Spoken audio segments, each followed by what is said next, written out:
Good morning, good morning, good morning, everyone. Good morning, everybody. Welcome to fifth day. Welcome to Friday, everyone. Good morning, all the members in the house.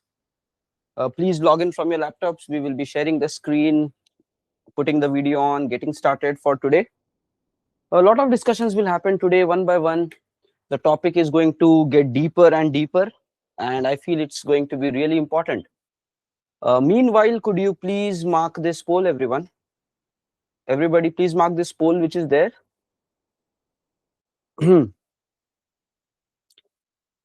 Okay. I'm sharing my screen. Good morning, everybody.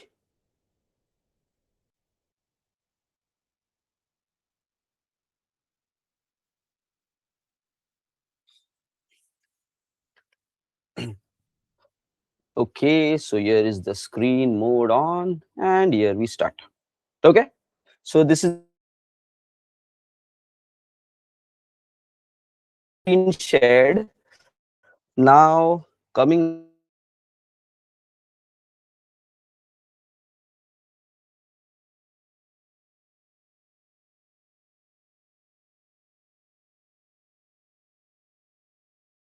we are seeing right now, around 65% members have completed the first application. However, the 35% have not completed. So, guys, whatever the reasons are, please try to finish it. Okay, because only when you do things, you will understand. Okay, so there is a journey of learning. Everybody, please focus. We are getting started with the topic. Okay, important discussions, lot of things we have to discuss today. Point number one, how do you really master any topic? Master the learnings. So step number one is focused listening. So whatever we are discussing, fully focused, listen. Step number two, think. On top of that process, are you really understanding what you're listening? If there is any confusion, make a note of it. But you need to think and analyze. And wherever you are having any doubts or like you want to understand more, you need to explore on internet, chat GPT. Means get full 100% clarity on the topic. This is how one by one things happen. Once you get 100% clarity, you have to do things practically. Because when you're doing it practically, you will make mistakes. Then more questions will come. Then you will get more doubts. Oh, what if I do this? What if I do that? If errors are coming, why is this coming? More reasoning will happen. More thought process will evolve. And once you're doing it practically, focus on how to explain confidently during interview. That's it. Once these 5 steps are done, you will actually be prepared on the topic. After that, what you have to do is just keep revising the topic. This is how it happens, guys. Okay, so you keep revising it, maybe after 1 week or 2 weeks, in between keep touching it again, so then it will be remaining fresh in your mind. So now there are a lot of people, they might not even listen with full attention. So you can imagine the main steps will come later in order to understand the topic fully. Okay, so please do understand that nothing is going to just get easily done in life. In order to accomplish anything, there is massive hard work required, and everything is a step-by-step journey, and nobody will tell you okay it is easy, because everybody who knows how to accomplish some success in life, they will tell you it is tremendous amount of hard work. You will fail, you will stop, and you have to still keep pushing forward. So I sincerely request you, this is the learning journey, and you have to now analyze where do you stand, how much do you do, and accordingly you can go forward. So all the 67 members who are there, 67% people, very great to see you guys are doing it. So maybe somewhere you belong here, and target this also. If you cannot explain, so interview mein problems will come. So you have to even practice how explain this to somebody. Okay, maybe just record yourself giving an answer in interview. Okay, can you explain how did you set up the first Spring Boot application? And just start answering and see your confidence level and how comfortable you are. Very important. And the remaining 32% request you to get started, because Others will then succeed and you will keep waiting because you are not fully prepared. So please be aware of that. Okay. Now, coming back to today's topic, everybody please listen with full attention. Today we are going to discuss three primary things. Okay. Topic number one, I'm going to share some key insights. Okay. While I was getting job in IT. So practical insights, which I feel will be useful for you in order to get the results quickly in your life, get the job quickly. So first we will be touching that. Second, we are going to do experiments with Spring Boot. And our third topic is working with AWS. So a lot of discussions are going to happen today. Okay. So chalo guys, everybody, let's get fully focused and we are starting with the topic. Okay. Chalo guys. Guys, if the voice is clear, screen is all audible, can you give a quick thumbs up so that we understand that we are able to understand each other? Okay, guys, everybody. If the screen is audible, if you can hear the voice, can we get started with the session, everyone? Please give a quick thumbs up. And then one by one, we will start getting deeper into the topic. Dekho, success is in your hand. So chalo, let's work towards it and become successful. Okay. Okay, some of the members are giving. Okay, very good, very good. Okay, great. Now we can see majority of you guys are understanding clearly. The voice and everything is good. Thank you for confirmations. Let's start with topic number one. Okay. So guys, everything listen with full attention because majority of this will apply to your situation also. Okay. Now let's start navigating. So first step, regarding my career journey, okay, how I got job. So first of all, I passed out from my college from 2010. Okay. So 2010 education completed and I already liked programming. So already coding and all, I liked it. I wanted to do that. Right from my schooling time, I knew okay, IT career mein I have to make my career. That was already a thought. And specialization also I did with IT itself. And then I was like, okay, IT is going to be my further career and prepared for that. And once 2010 was done, you need to understand, even before this, there was recession in the market. Jobs were not there, people were jobless, so many, the batches before me, 2009, they were also not getting the job. So market was very much crowded. Somewhat similar situation you can feel every year, the market is always crowded. It always happens, guys. Okay. Now, so market is fully crowded and now I am passing out and I feel I have good knowledge. So I started doing the job hunt. Okay, chalo, let's make it possible. And guys, every single day, whatever I knew, I added it nicely in my resume. I am applying it online. I'm even visiting the offices, trying to go to the reception, check for opportunities. Matlab, physically, I'm trying to go there in multiple offices. Digitally, I'm sending emails, follow up, this, that. Social media and all were there, 2010 onwards as well. But accordingly, guys, results were not coming. Some of you might already be doing all these things since multiple, maybe months now. Applying, following up, and then trying so hard, results are still not coming. So similar situation was happening for me. 1 month passed by. I was like, it's okay, it's okay. Next month mein ho jayega. And every single day from morning till evening, I was working to get the job. Results were not coming. And still trying, still trying, still trying. 2 months passed, 3 months passed. And now problem starts happening. 3 months. It's like, if you don't do, at least you have a reason. Okay, I'm not doing it, so I don't have results. But now I'm working from morning till evening, apply, follow up, prepare. I'm pushing myself. Key results should come. I should get the job. Nothing is happening. So now 3 months down the line, kind of, now my confidence was broken. Now I'm starting self-doubt. Will I really get the job? Is the market really so bad?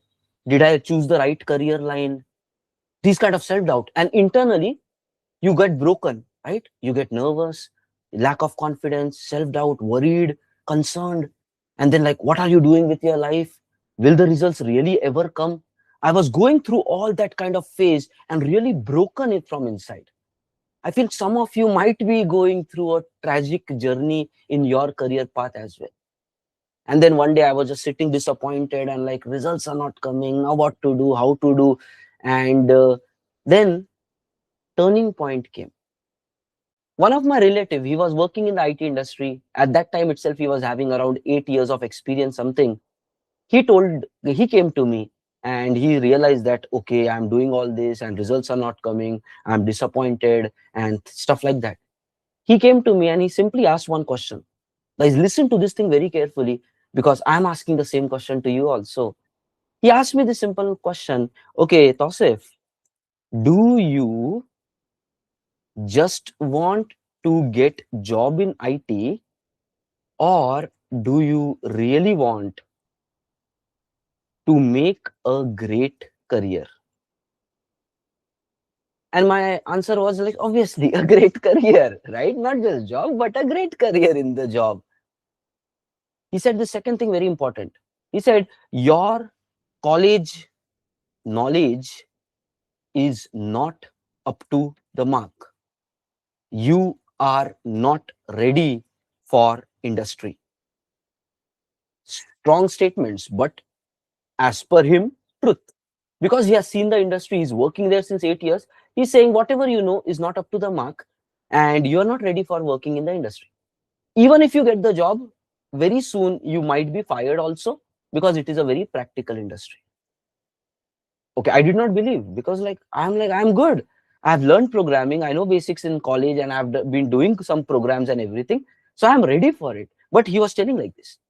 Then he told the second thing, okay, Tausif, go and get trained.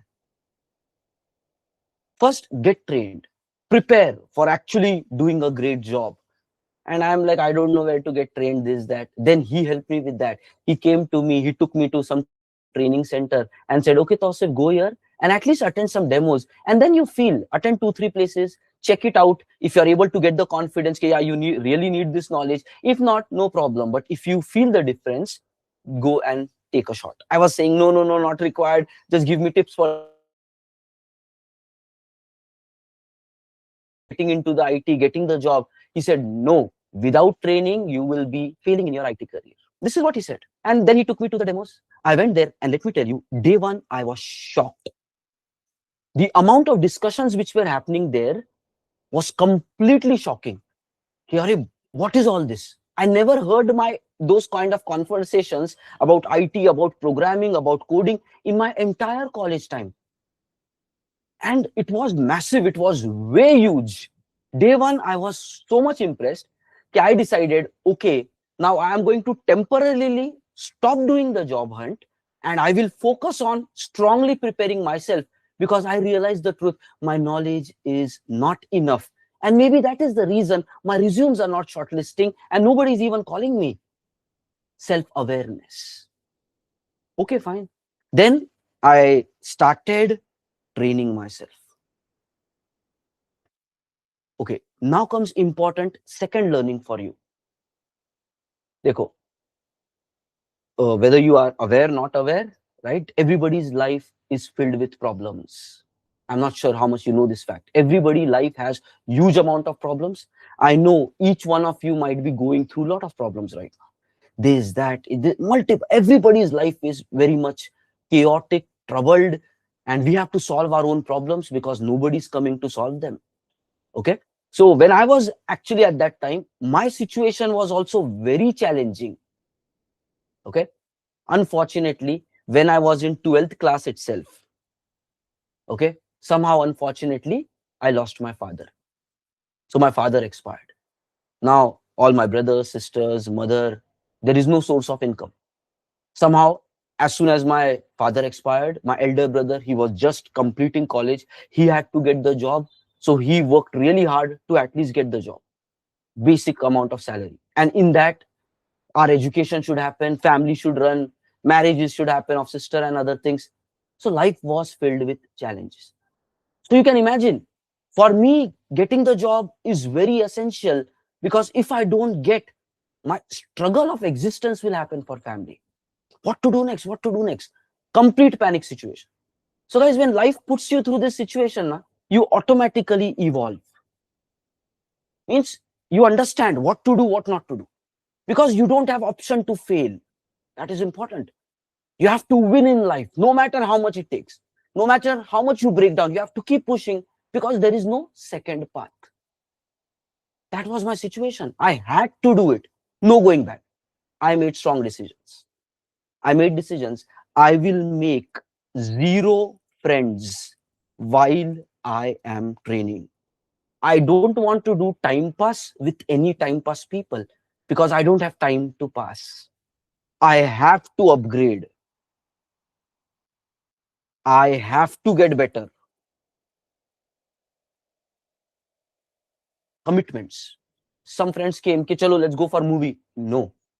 I said, oh, I don't want to make friends with them.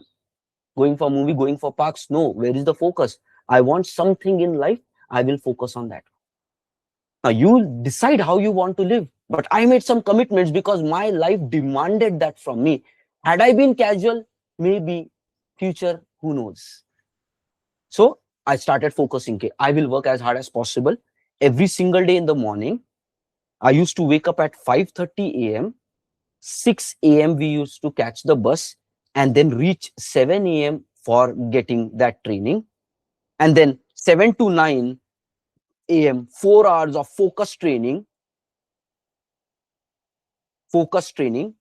I used to carry 2 tiffin boxes with me for breakfast as well, lunch as well. Why to waste more time here and there having outside tiffin boxes? And then after that, somewhere around 10 a.m., go to lab work. I was not having laptop at that time. So going to lab to do practically coding and other things. The lab coordinators used to say, hey, Tausif, you can sit only for 2 hours because there are other people also. And I was like, only in 2 hours? What kind of coding will I really learn in 2 hours? So I used to be like, okay, let me come outside. I used to wait for 10 minutes and then again try to go inside. The lab coordinators were not allowing. Point is, your mission in life should be clear. I have to learn. I don't have option. So tricks will come automatically. Then I started convincing the lab coordinator, okay, please help me, this, that, blah, blah, blah. And then I will go again. I make some friends with them, sometimes taking them for tea, this, that. But then trying to spend daily 4 to 6 hours in additional coding and practice. Nothing comes easy. The morning 4 hours of training, during the day 4 to 6 hours. And when they were like telling, okay, no, come out. Okay, I just used to wait outside. And then I used to be like, okay, within lab, if any other students are facing any problems, any exceptions, and lab coordinators are not able to solve, you call me, I will come and solve it. And there were many cases. Nobody was able to solve the problems. They used to call me and I used to spend 10-15 minutes and we were solving exceptions, solving the problem. What happens? When you solve enough problems, your brain learns how to think, what is an error, how to solve an error. So I started doing that. And then when I'm not in the lab, I'm sitting outside. Other students used to come with their laptops. And then they were like, oh, Tausif, I don't know how to do this setup. I don't know this. Can you explain me? So when I'm not in the lab, I'm outside. There are 10-15 people around me and I'm trying to help them out, solve their own problems. What happened? Why am I telling you all this?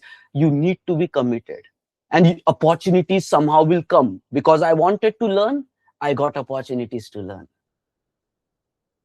The journey has been very hard. Do you think life is easy? No, it's tremendously hard. And then like this from morning till evening, having lunch and everything in between, night time again 7 p.m. to 9 p.m. I had one more training. And after that 9 p.m. I used to go home, reach home by around 11 p.m. and then sleep by 11:30 p.m. And then again the same cycle, next day morning 5:30, wake up again. Zero time waste throughout the day. No social media, no sleeping, no laziness, no self-doubt. Like this, my life was running for around 6 months of time. And in that, I really learned a lot of things.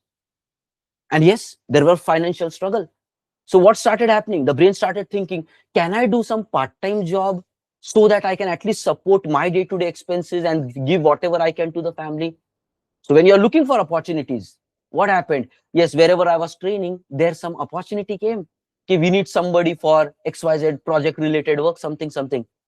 Okay, There were around 600 people who applied for that. They were all like students, learners like me.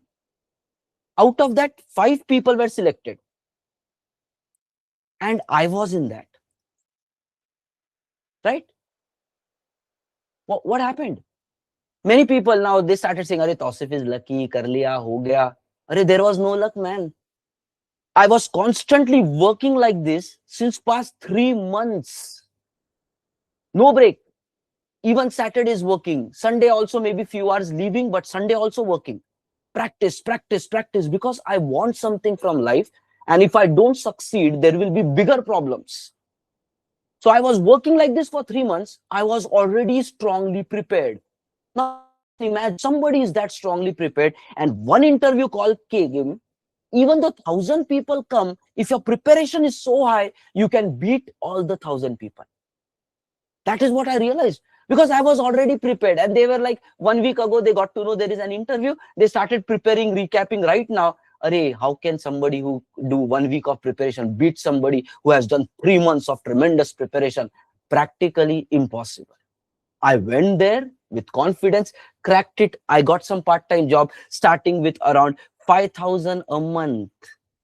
That's how got something, got started working.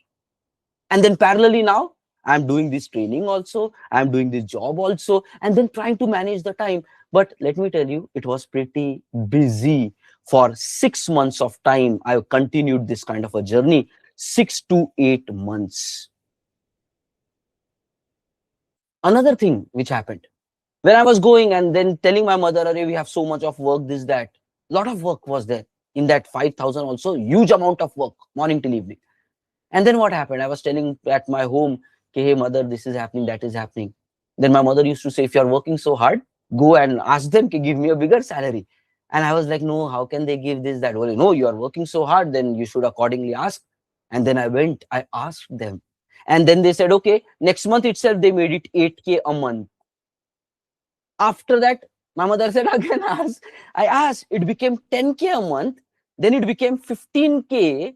And guys, by the time I left that, right, it was 18K a month. By the time I left that job, it was 18K. Every month it was growing because of the amount of work that we were doing there. And then justifying, asking them. There were other, my friends, they did not ask. For entire 6 months, their salary was 5K only.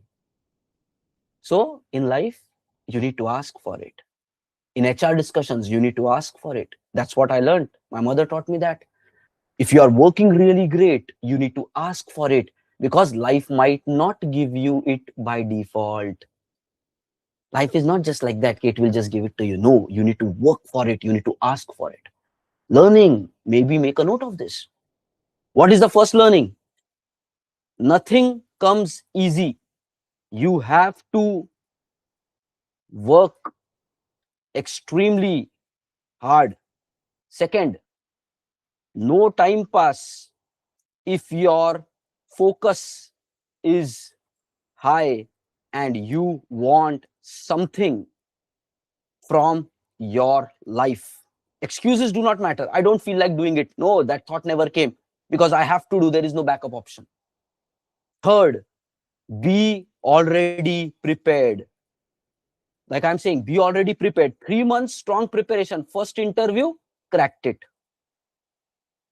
Not like when interview comes, then you start preparing. No, you are already so great. Results will just come. Write it down, guys. Could you please make these notes? Because now you can model changes into your life. Again, it's a choice. But in the end, don't complain if you don't succeed in life, because your life is your choices. When life is not giving you success, don't blame. You deserve no success because you wasted your life. So life is going to penalize you. But if you want success, you work towards it, life will reward you. So success or failure depends on you. Stop blaming, stop giving excuses. Nothing matters. If you want success, you need to do whatever it takes to become successful. And it's not easy. Getting the job is not easy. Succeeding in IT career is not easy. It's a competitive market. 15 years I have seen here. It's brutal market. Practical industry. Write it down, 3 points.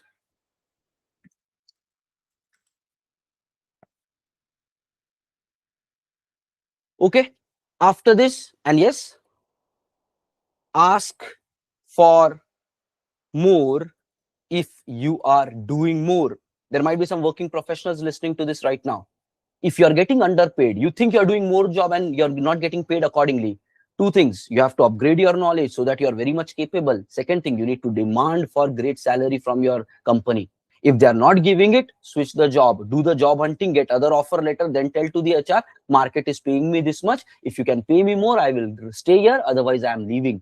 But you need to reward yourself. The world is not going to do that for you. And that's practicality. And you have to deal with it practically. Don't blame in the end, companies are like this, they are not paying. Why are you staying there? It's your mistake, not company's mistake. The company is paying huge amount to great people in your company. Don't say company does not pay. They pay. They pay to people who are at good positions, doing great jobs. They are choosing not to pay you. So don't blame the company. It's you who is the problem. Company pays different salary to different employees. They are paying low to you because you deserve low. You need to take responsibility. Blame game. Finish it, man. Life is not going to get soft on you. You need to get tougher. That's how life is built. If this company is not rewarding, become capable, get the next one and move on. And now, if you're not capable and then you're complaining, reward me, life is not like that. Nobody will reward you. Your capability will reward you, my friend. Nothing more than that. So please be aware of these things. And once I did this, let me again say, ask, right? I was getting by the end of 6 months around 18,000 salary a month. And then thoughts started coming. Areva, this itself job is good. Because fear starts coming. Again, same thing. Psychology. 6 months ago, I tried in IT, I was not getting it. Mind is like, oh, maybe I should not try again. Again, I will get failures, rejection, and that is pretty heartbreaking. So another thought started coming in mind. Here itself, 18,000 is coming. If I work here, maybe I'll get 25,000 also, 30,000 also. And that is a pretty good amount of salary in 2010 time. I was very much like getting those thoughts. But I said, man, lifelong, I decided I will work in IT, so I have to go and work in IT. I simply resigned without any job and I started job hunting. Let me tell you this. If I would not have done this, my life would have been completely on a different track. You need to make strong decisions. These small things will keep coming in your life, but it should not impact you. Let me tell you another learning. As part of that, when I was again starting doing the job hunting, I got an offer from Wipro. Okay. It was kind of a 4-year working contract. And they gave a full salary structure. Why am I telling all this? So that you can make the right decisions. You can learn from my life experience. 4 years working contract, salary structure, and they had some kind of structure and it was fixed. Okay, by the end of 4 years, this is how your salary is going to be, and you cannot leave the company before 4 years. I went to that relative again and I showed, hey, finally, I got this job offer. And guys, that moment, people say, right, a moment when you experience happiness, this was the moment when I got that offer letter. When that HR said, okay, now you have this offer and I'm giving you this contract. I still remember I was traveling by that public bus and I was sitting there, and then this kind of feeling comes in stomach, right? Some kind of happiness feeling. Okay, wow, I did it, right? Eyes watery and like emotional moment. And then that was growing. Wow, kar liya, right? I can do it. It's capable. I'm powerful. I can do it. That attitude started coming up. And then further, logical thinking started emerging. 4 years, I cannot switch the job. They are paying me only this much of salary by the end of 4 years. Is it really suitable for me? Can I get proper justified opportunities in the market where if I work more hard, I can get paid more? Because I've worked towards becoming somebody. Why should I compromise? I want to do more and I'm ready for it. And I want to get paid for that more as well. The attitudes are started triggering in. The reason to tell you is majority of you, these thoughts will not come. You have to make bold decisions, courageous decisions. Do you want 18 already mid-right? Do you want next? Yes, I want next. I will resign. I will hunt. You got an offer, full guaranteed offer with a great company, stable salary, 4 years car, life would be sorted. But I said, no, I can do more. I want more. This is not sufficient because my capability is bigger than what I will be paid for. And then I went to my relative who guided me in the beginning. That is where mentorship is important. Because if you make decisions, what if you're making wrong decisions? You don't have experience of life so far. Then I went back to him. Okay, this is what is situation. What should I do? I'm not able to think properly. I feel a better opportunity should be there, but I'm scared at the same time because I know 6 months ago I was hunting for the job and results were not coming. I was broken at that time. So should I let this one pass by? He confidently said, because he have seen 8 years in the IT industry, he confidently said, Tausif, reject the offer. Find more companies. They will pay you more for what you have become. Powerful words, life-changing words, I would say. And then I started, okay, I simply politely declined that offer. Again, pressure is there, but now I'm more prepared. 6 months ago, I was not prepared. Now I'm capable. I have to get the job. My knowledge is up to the mark. I'm ready to now hunt and everything. Resume is updated. Projects are there. Technologies are there. Let's start again. And I'm telling you guys, the first interview which happened, first interview, and it was with Accenture, and I got job. It was tough. Many people were being rejected. I just got it. And it was easy for me. I did not feel it is hard, but others were saying, Arey, it was so tough, this, that. Arey, how can somebody who has been training from morning 5:30 a.m. to evening, when I'm buses, I'm reading what was done today. I was summarizing that. Somebody who works from morning 5:30 to evening 11:30, putting entire life into learning, how can this person fail? Practically impossible. That too for 6 months, no breaks. What happened? Went for the job, got the job. Others rejected. I got it. Why? Already prepared. How can life not reward you when you deserve it? So life will reward only when you deserve. If you don't deserve, no success for you. Sorry, my friend. That's what life is. It's brutal, but it's fair at the same time. And then what happened? I got the job in Accenture, and then there are a lot of other things to tell about. I don't want to get in all those details. Step by step, there was a lot of things. I'll just tell you this. Accenture placed me in a product-based organization. So Accenture does some consulting also. So there were some in-house projects. There were some projects where you have to go to the client location and then work with the client location. And a lot of Accenture management and all very supportive and good people, right? They were always looking for opportunities, supporting each other. And then internally, you might not know this, or I am not sure. In order to get allocated to internal projects also, you have to give interviews. Okay? To get allocated to company projects, you have to again give interviews. It's not just for entry. Internal allocation also, interviews are there. So I gave a few interviews, like 2-3 interviews, and already the knowledge was good. I cracked all those things. There was one thing, few projects were directly at Accenture and there were some at the client location.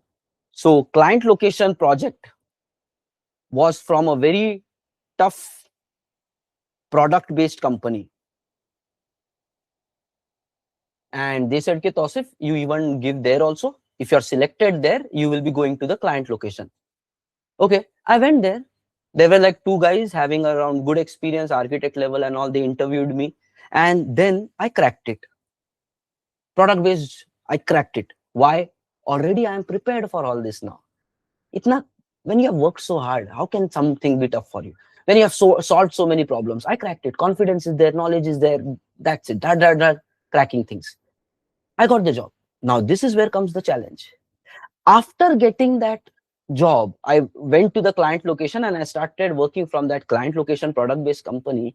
What they said is, from Accenture, around 100 plus employees of Accenture interviewed for these positions, and I was the fourth one to be placed.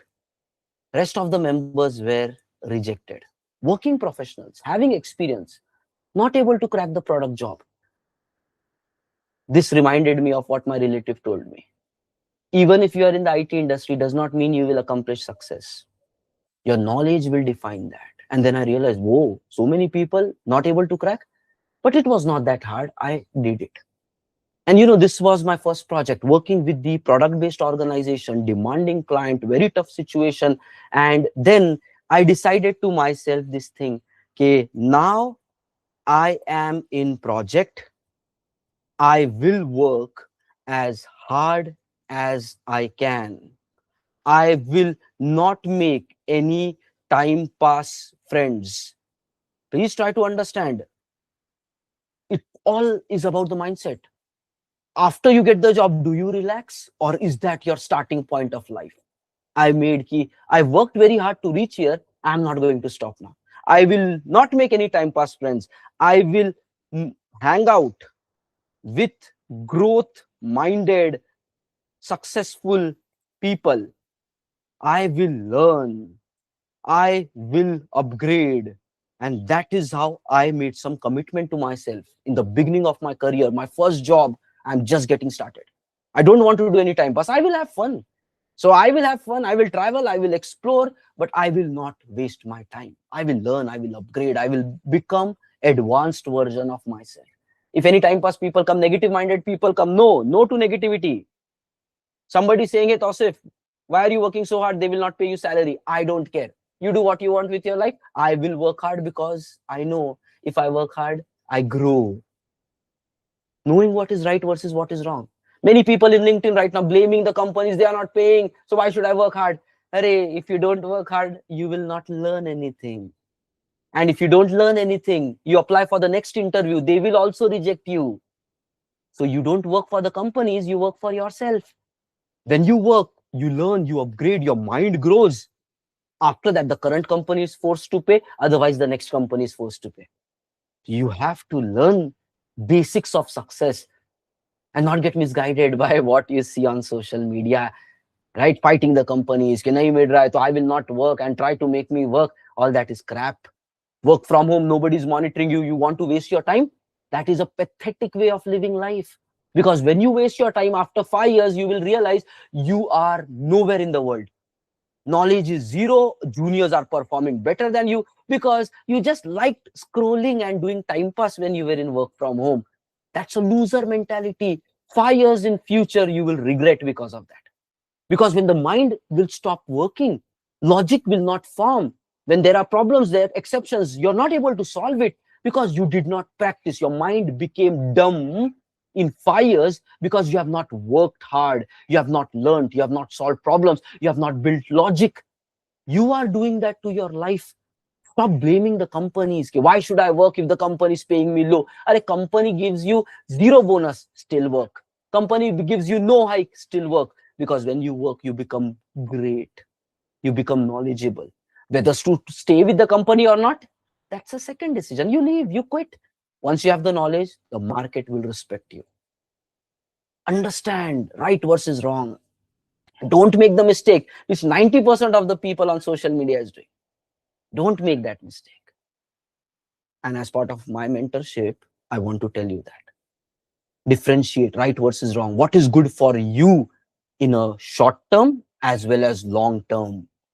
That's where your vision and mind will start growing. And guys, I'm just telling you, once I made this decision, I have always grown in my IT career.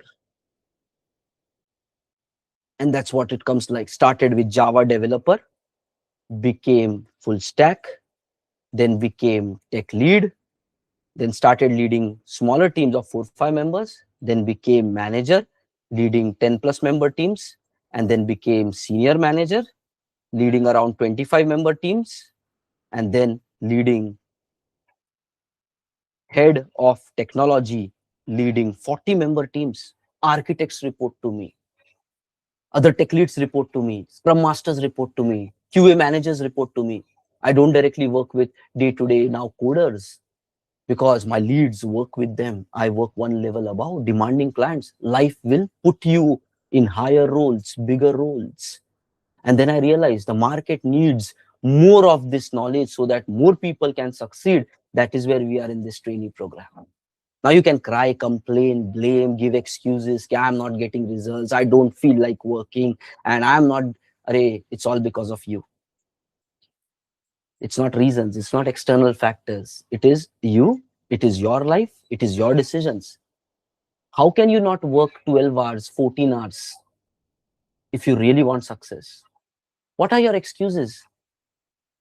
You are lazy and you are blaming it on the world. You don't feel like doing, you are blaming it on the world. You don't have commitment inside, you're doing it on the world. You keep scrolling through social media every day, you blame it on the IT market. You're not ready to apply consistently, blaming it on the IT market. You're not ready to share your learnings on LinkedIn, maintain a great GitHub profile, blaming it on the market. You're not networking with people, blaming it on the market. Or when you're not doing the right things, how can you get the right results? I just want you to realize that whatever happens, listen to this part and then we will move to the technical topic for today. Whatever happens to you in your future, it is because of you. And now comes the truth. You deserve it. If you are failing in life, let me tell you, you deserve that. If you are not getting a job, you deserve that. Because only when you take ownership of your life, then you can succeed. When you realize that, oh, my future is created because of me, I should do something about it. I don't have the job, it's because of me. I am not doing something right. Let me figure out what that is and let me work as hard as possible without giving excuses every single day of my life till the time I get job. And that is what, when you deserve success, you will become successful. Write these statements down. Blaming is not going to make you a winner, guys. Learning just technology is not going to make you a winner. You attend all the 100 hours, technically becoming expert, mindset broken, mentality broken, not ready to work on your dreams, giving up every single day, feeling lazy. Such mindset, broken mindset will not take you towards success. So you need to transform as a person, not just in technical skills, as a person, in your mindset, in your attitude, in your time management skill, in your productivity skills, in your working hungrily towards your dream skills. Full person evaluation happen. You should evolve to the next version in order to succeed. Please remember this. You should evolve to your next version, not just in technical skills, in your mindset, mentality, time management. What do you do? What do you believe? Everything should change. Then you will get job. Because I'm telling you this, along with me, there were other people who were doing job hunting. Unfortunately, they never came into the IT industry because they wasted their time. They never worked hard on their dreams. And now they are into some other career lines and just barely surviving. IT pays a lot of money. 50,000, very common. 1 lakh, very common. With few years of experience, monthly 1 lakh you can withdraw. 1.5 lakhs, 2 lakhs is a very practical number. Very practical number. Easily you can achieve 2 lakhs if you are working properly, greatly knowledgeable, and hunting the right companies who can pay you that much. Monthly 2 lakhs. IT pays. Point is, will it pay to you? And that depends upon, do you deserve it? So just write down these things. And again, I don't want to dictate how you should live your life. I cannot force you work 14 hours. Who am I? I'm just a mentor trying to guide you. Whether you will do or not, that reward or no reward will come to you only. So you have to make decisions. What kind of life you want to live because only you can live your life. Nobody else on this entire planet can live for you. Write down these statements. The reason I spend this 45 minutes is because I want to tell you not just your technical skills, but you as a person should evolve in order to get job. What does it mean? You as a person should evolve. First, your belief system. What do you believe about yourself? Your hard work and commitment, your mindset. Life is knocking you down. What do you do? What do you believe? If you work on your dreams, do you think you can really get the job? Do you think you can solve problems? You have to build this up.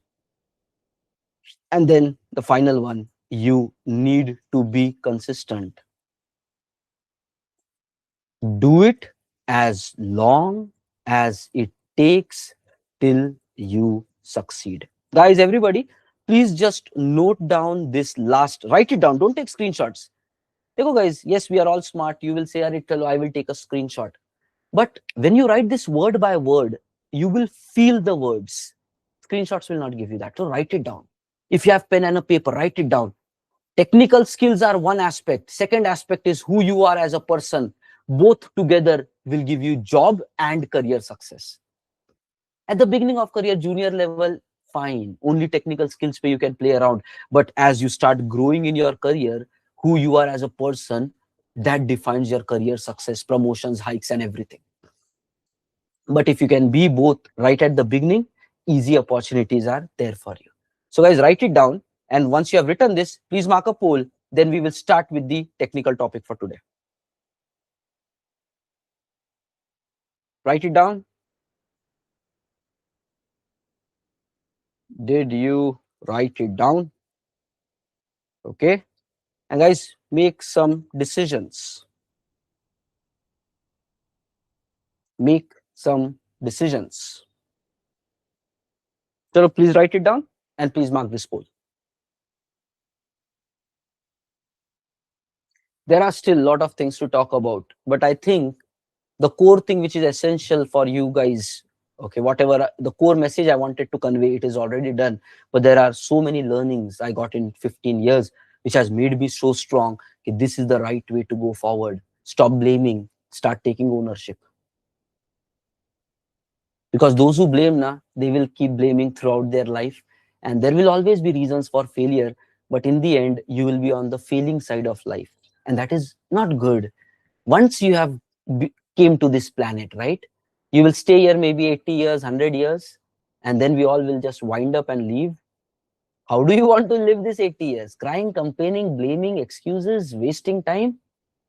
Humanity was there way before you came. Humanity will be there long time after you are gone also, right? After I leave the planet, humanity still continues. We are just here for a small time slot of 80 years, 100 years. It's a choice. How do you want to spend this time? Blaming, complaining, no vision, no dreams, no hard work, always crying, complaining, breaking down inside? Do you want to live like that? Or do you want to be like, no, I will do what I want to do. I will work on myself. I will do whatever it takes, but I will succeed. I will not let excuses come in the way because it is a 80 years life, 100 years life, and I want to make the most of it. You have to do thought process for yourself. And that's how life changes. That's how life changes. When you decide to change, nobody else can do it for you. Your life, your rules. Okay? So everybody, let's continue with the technical topic for today. If required, watch this 45 minutes, 50 minutes again. But after this 50 minutes, become a new person. Day one, we said your job hunting journey, career journey should change. Today, I am saying you should change. You should become better. Your mindset should change. Your belief system should change. Because when you evolve, success comes in your life. Only when you evolve. Okay? Let's see how many of us evolves as this journey continues together. Okay, fine. Now coming back to the technical topic. Chalo, from around 60 members, 92% people have written. Great. Let's continue forward. Okay. Now, coming to the second topic for today, the technical experimenting with Spring Boot. In the morning, we took a poll. 68% members said they have completed the Spring Boot application from 209 members. That is pretty good. Remaining 32 request you to finish it, because now we will continue further on top of that. Okay.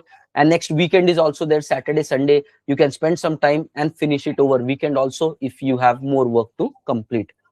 Now we will be doing the second part, guys, which is nothing but experimenting with Spring Boot application. Experimenting with Spring Boot application. Okay. So first of all, let me go to IDE.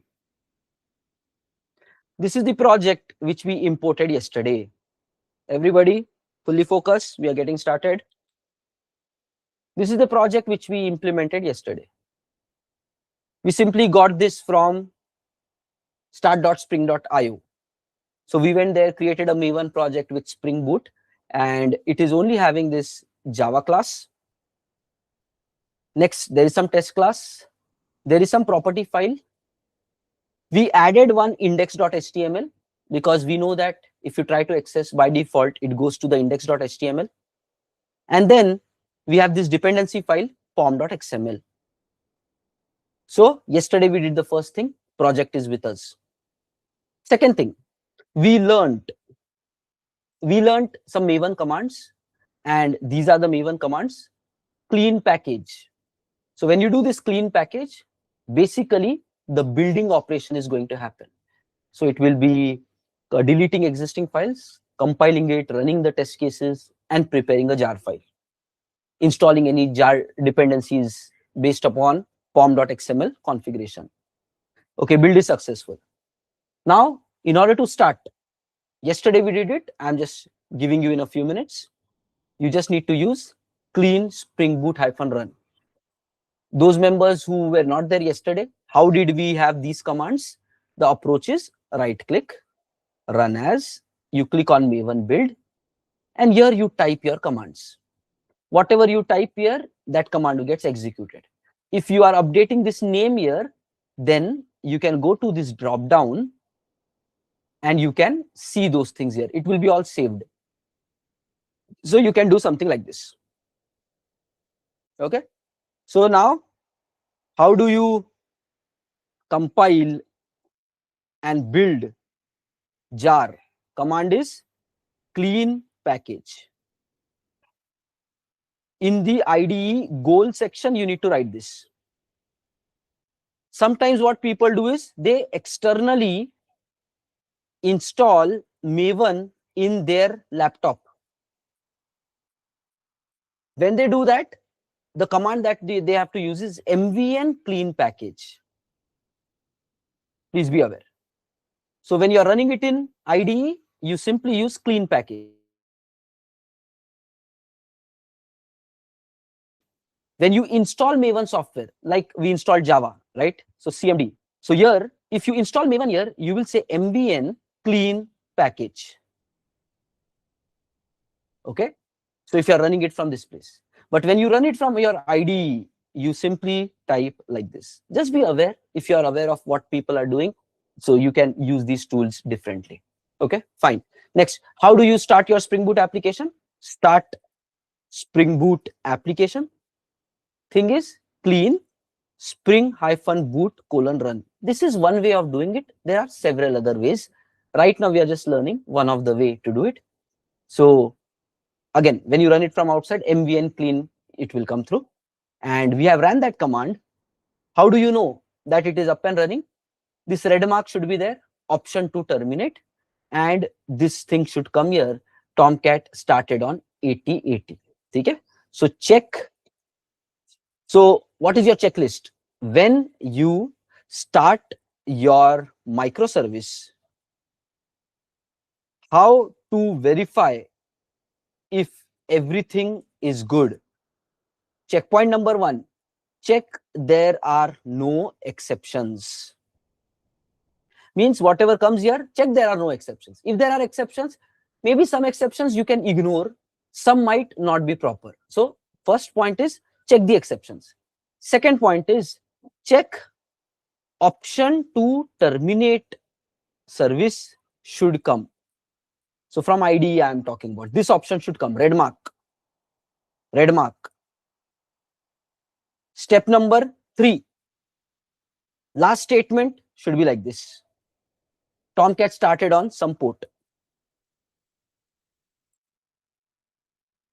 So only when these 3 things are happen, then you test it from browser or Postman like this. Many juniors, what they do is, here itself their service is not coming up, and then they will go to Postman browser, and now they are worried, okay, why it is not happening. Okay, if this does not work, this is useless. You should not spend your energy even trying to form a URL if these things are not working. So step number 1, your code should run properly. If it is running properly, then you go to browser testing. How do you do browser testing? Yesterday we have written that also. So http protocol / localhost port number. If you do it like this from browser, basically you are testing. So we can go here. Okay, coming back. So you can just put it here and then try to launch it. Okay, what happened? Just because of this, now the software is communicating with one another. It will see, okay, in English language, if we want to explain them, in local host machine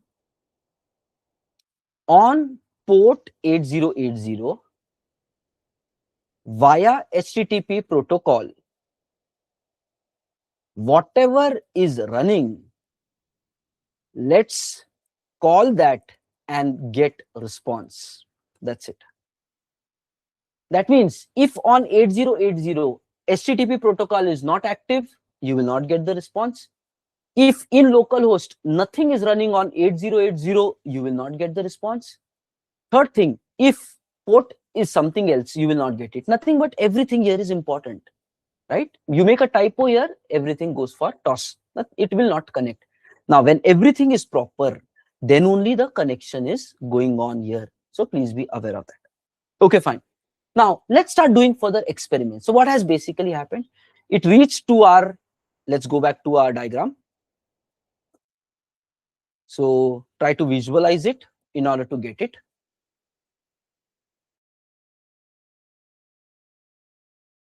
First of all, we reach here. This is our Spring Boot application. Try to visualize it in diagram. It becomes easy. This is your Spring Boot app where we have added index.html. Next, when we are executing this, this basically starts in embedded Tomcat server, which is occupying port 8080, which is running in localhost, and this 8080 is serving HTTP. So when you call this, the flow just moves like this. Because of these details, on my local machine, let's say this is 8080 port, it will come to this place. This is 8080. It's a laptop port. Okay, and we are laptop port. What is the face which reaches your request? Then Tomcat sees, oh, further there is no path. There is nothing after this. There is nothing here. So when nothing is there, somehow it hands over the request to Spring Boot, and Spring Boot says, oh, there is nothing in the path. So Spring Boot's basic nature will be, it will try to further give it to index.html if it is available. If not available, it will try to get into error response. That is where yesterday first we saw an error response. Otherwise, it goes to index.html, and this will be responded back from the same port.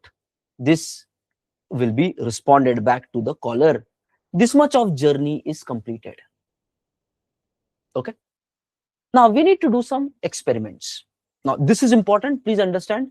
In the beginning, some confusion happened to a lot of juniors. Understand this point. Currently in our project, this is our my first application, the Java code, right? So let's say this is your Java code, my first application. And if you do clean package, it is going to prepare some jar file also. So please note, this is one part here. Okay. Now understand the second thing. When you run this command, clean spring -boot : run, nothing but when you are executing this project, okay, then the microservice got started only when you are executing Spring Boot and then this Tomcat. Okay. Next, let's assume this is your entire laptop. This is your entire laptop. For the laptops, there are multiple ports available. These are unique ports. Let's say out of these unique ports, there is one port called as 8080. So what happened is, in your Spring Boot application, you have default port as 8080. When you run it like this, Tomcat server is activated. Tomcat server is activated. Guys, understand this diagrammatically, it will become very clear for you. So one project is there. When you run it like this, Tomcat server is activated and it is going to bind to this port 8080. When everything is happy, the project comes up and we are able to test it. Now, let us ask another question. Same project, when you run it one more time you are trying to run it. Same project. Because it is code, you can run it n number of times. You can keep doing Java for the same code n number of times, right? So for the same project, let's say you run one more time. Think what is going to happen. It basically will again try to start a Spring Boot application for the second time. Again, it is going to activate the Tomcat server. The default port set up here is 8080. So what will happen is, for the second time, it will again try to map or bind to the same 8080 port. Now what is going to happen? In one port, only one service can register. So if you start it one more time, for the second time, it will not allow this registration to happen. Please be clear with this. So point is, you can run the project one more time, but if that time again it is running on the same port, two services or more than one services can never occupy same port. One port will be occupied by only one service in your laptop. Please remember this. This is a important thing which everybody should be aware. One port will be occupied by only one service. If you run the same Spring Boot application again, then okay, it will try to bind with 8080, but since already some other service, right, some other service is running, is binded to 8080, so second service fails. Guys, very important statement, beginners should get clarity. What does this mean? If we go here, just notice one time the service is up and running, we are able to call it from browser. Now let's say you go here and again you run it. Okay, just simply like this. Again, clean Spring Boot : run. I'm running it one more time, two times, same code. Let's see what happens. Okay, there are problems, guys. There are problems. For the second time, there are problems. Notice, red symbol is not here. It is saying build failure. Application failed to start. And reasoning is very clear. Read the errors, it will tell you. Okay, errors are there to tell you what is going on. Now it is clearly saying web server failed to start, means it was not able to start because port 8080 was already in use. Notice what it tried to do. Okay, notice what it tried to do. First, Tomcat initialized with port 8080. Nothing but it tried to start the Tomcat server on 8080. But as it was going, some exception came and that broke the flow. And the reason for that exception is some other service has already occupied 8080. So please be aware, you can run your project n number of times. You can run it n number of times. There is no problem with that. But every time you run, if you are trying to assign or connect to the same port 8080, it is not going to work out.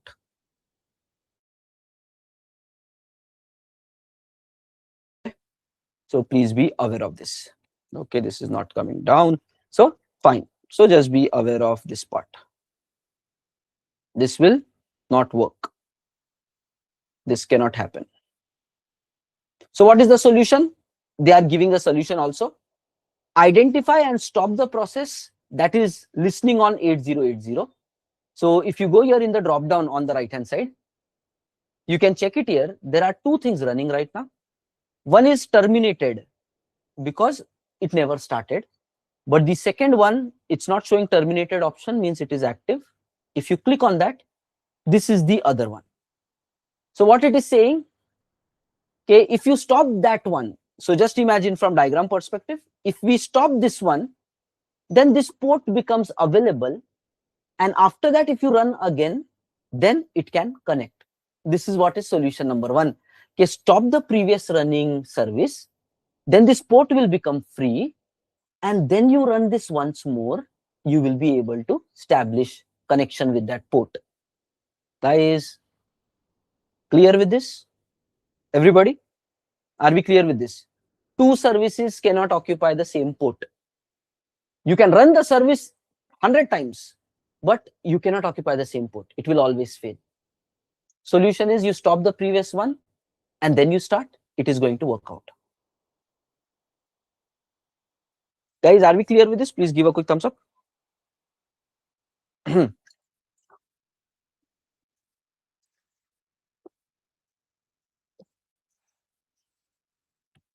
Write it down. Two services cannot occupy the same port. Again, beginner questions. Interview mein port clarity should be there.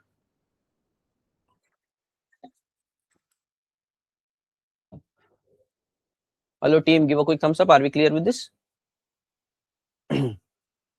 Okay.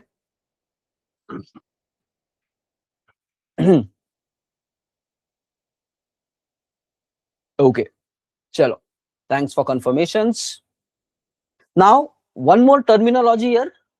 Okay, guys, thank you for confirmations. These things can be called as instance. Instance. Okay. So we can call them as instance. So when you run the service one time, it is instance one. When you are running it on second time, it is instance two. So chalo, let's quickly solve the problem. Today you can do this experiment. So what is the first solution? Just notice, it is telling you two solutions here. Okay, two solutions. Identify and stop the process that is listening on 8080. So once you stop that, then this is going to work. Second one is configure this application to listen on another port. Two solutions here. Okay. And again, their Spring logs itself is telling us, how do you solve this problem? Two things. This or this. So let's solve the problem in both the ways and then we will move forward. So first we will go here to this place and we will stop this service. Okay, once it is stopped, we will be restarting it again and let's go. So this is option number 1. You close that one and then you can start it again. Okay. Now notice you are able to start properly on that port 8080. So this is option number 1. You stop that other service and then you start again. Okay. Next option is you change the port. Okay. So now second option is you change the port and then you start. Means when you are running for second time, let's say change port to 8081. So what will happen? Related with the diagram, this service will go to 8080 and maybe this top service is going to go to now 8081. We will be changing it. So this is going to be okay, no problem at all, 8081. Because both services are talking to different ports. So please be clear of this also. Okay, okay, fine. So that is the second option. Let's try to do that. So first service is running on 8080. Now what I will do is, question comes, how to change the port? Those who are aware of already Spring Boot and these basic setups, they will be aware of it. But if you're not aware, let me quickly show it. You can change the port in configuration file, which is nothing but property file. Okay. So this is application.property. Some configuration you can put here. Okay. Let's say how do you comment in a property file? Using hash. I will say change port to 8081. What is all this going on? Why all these suggestions are coming? This is vibe coding. Means by commenting, you can write the code in the current time. You don't have to much remember syntaxes and all. So AI is there. You can go to ChatGPT, from there get some code, or while you are building the application, rather than focusing on syntax and other thing, you can do commenting what you really want in simple plain English language. Accordingly, vibe coding, AI is going to give you suggestions of how to code. Now that terminology is vibe coding. And I just gave a tab. This is how you can set it up. Okay. Many times it works. Sometimes it might not work. So you have to read the code and then make the decision. So guys, this terminology is vibe coding. Vibe coding. You use AI as pair programming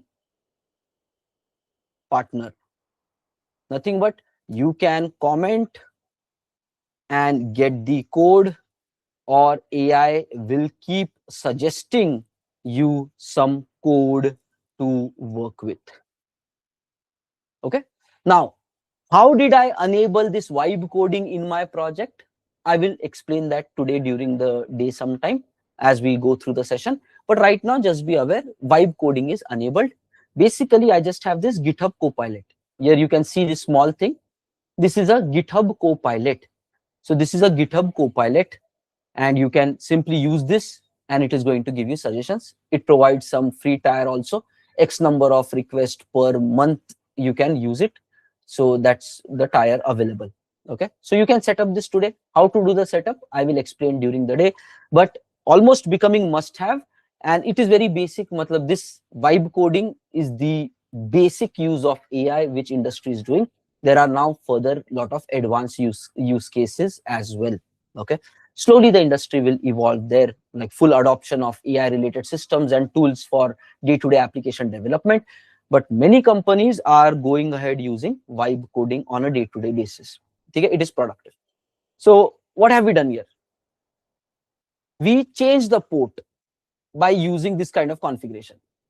And now let's say we save it. So we know that currently our project is in such a shape that every time we make a change, we have to anyways restart it, right? So what is happening? Currently our service previous wala is running on 8080 itself. From diagram, we have our service running on like this, correct? 8080. Now we are changing the code and making it to 8081.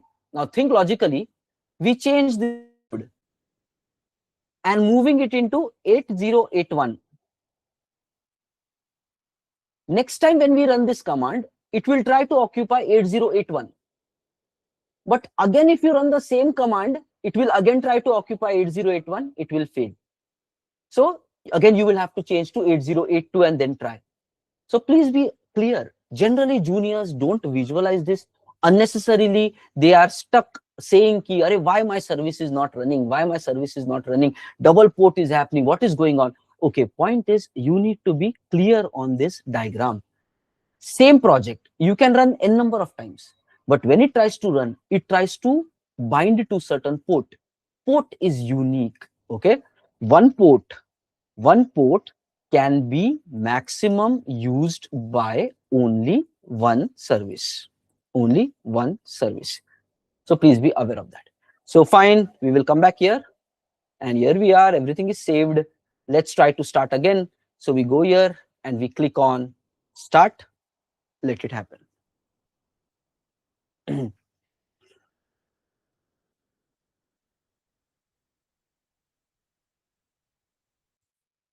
Okay, just see, this time it did not end with some exception, and it is saying Tomcat started on port 8081, and here you can see from the drop down both the things are running. If you say I want to run another one, you can change it to 8082, save it, again go back here, and then run this again command, okay, and then three things will be running. So please be aware. So these are called as three instances. The terminology will be three instances of my service app is running. In your project, people will talk like this. Okay, how many instances are running? Three instances of my first app is up and running. Then they will be like, okay, on what port I can access these? This will be day-to-day conversation. Then you will say, okay, one is running on 8080, another one is on 8081, next one is on 8082. So please be clear with these core things which happens on a day-to-day basis. Okay, fine. So chalo, three services are up and running. That means you can go to the browser and you can simply practice all the three. 8080 is done. 8081. Just see that is also responding. And you can change it to 8082. That is also responding. If you try to target some other port 8083, which is not up, okay, basically no response. So this is what is the basic. Please be aware of that. Okay, fine. Now there is another observation. Okay, let me just stop all these three instances. Okay, one by one I have stopped everything. Let's roll back to 8080. Now let's start this service for again one time. So we are going here. Okay, guys, those who were not there yesterday, how the commands came here is basically we have done right click, run as, and then three times this Maven build with three dots, and then we have wrote the commands here: clean spring-boot::run, and same thing for our remembering purpose we have written like this. Okay, and then you can start it like this. So whenever you use these kind of commands, by default it will be available in this drop down. Just see abhi 2, this one we created right now. So by that way it came there. Okay, and now it is up and running. Okay, that is fine, guys. Everything we are recording. So whatever things are new, whichever things you are not aware of, practice those things. Watch, play again, practice. A lot of small things are there. Next point. Okay, so two services cannot occupy same port. This we understood. Next learning. When you freshly install the IDE, like maybe some of you might have done yesterday, by default, just notice, by default, this IDE used Java 21. Yesterday it was shown 17 because it had some configurations in my laptop. Because of that, it was showing 17. But I did reset today so that you can have a look of how maybe some of you might already be seeing it. So depending upon what version of IDE you have installed, built-in Java support will be applied along with your IDE. And just notice, when you're trying to build and execute, it is using Java 21, which is there inside. The second proof of this is when you look at this path, just see, this is also 21.0.3. Okay, so this is the JDK version 21.0.3, and this is also 21.0.3. Even though in the Maven we said Java 17, but IDE level also Java setting will be required. Please be aware of that. Okay, so we have applied that configuration in Maven. Accordingly, Java 17 came. But when from IDE you are playing with it, it is using Java 21. So you need to be careful. Everywhere, try to use the same version of Java. Okay, so that is the second next learning.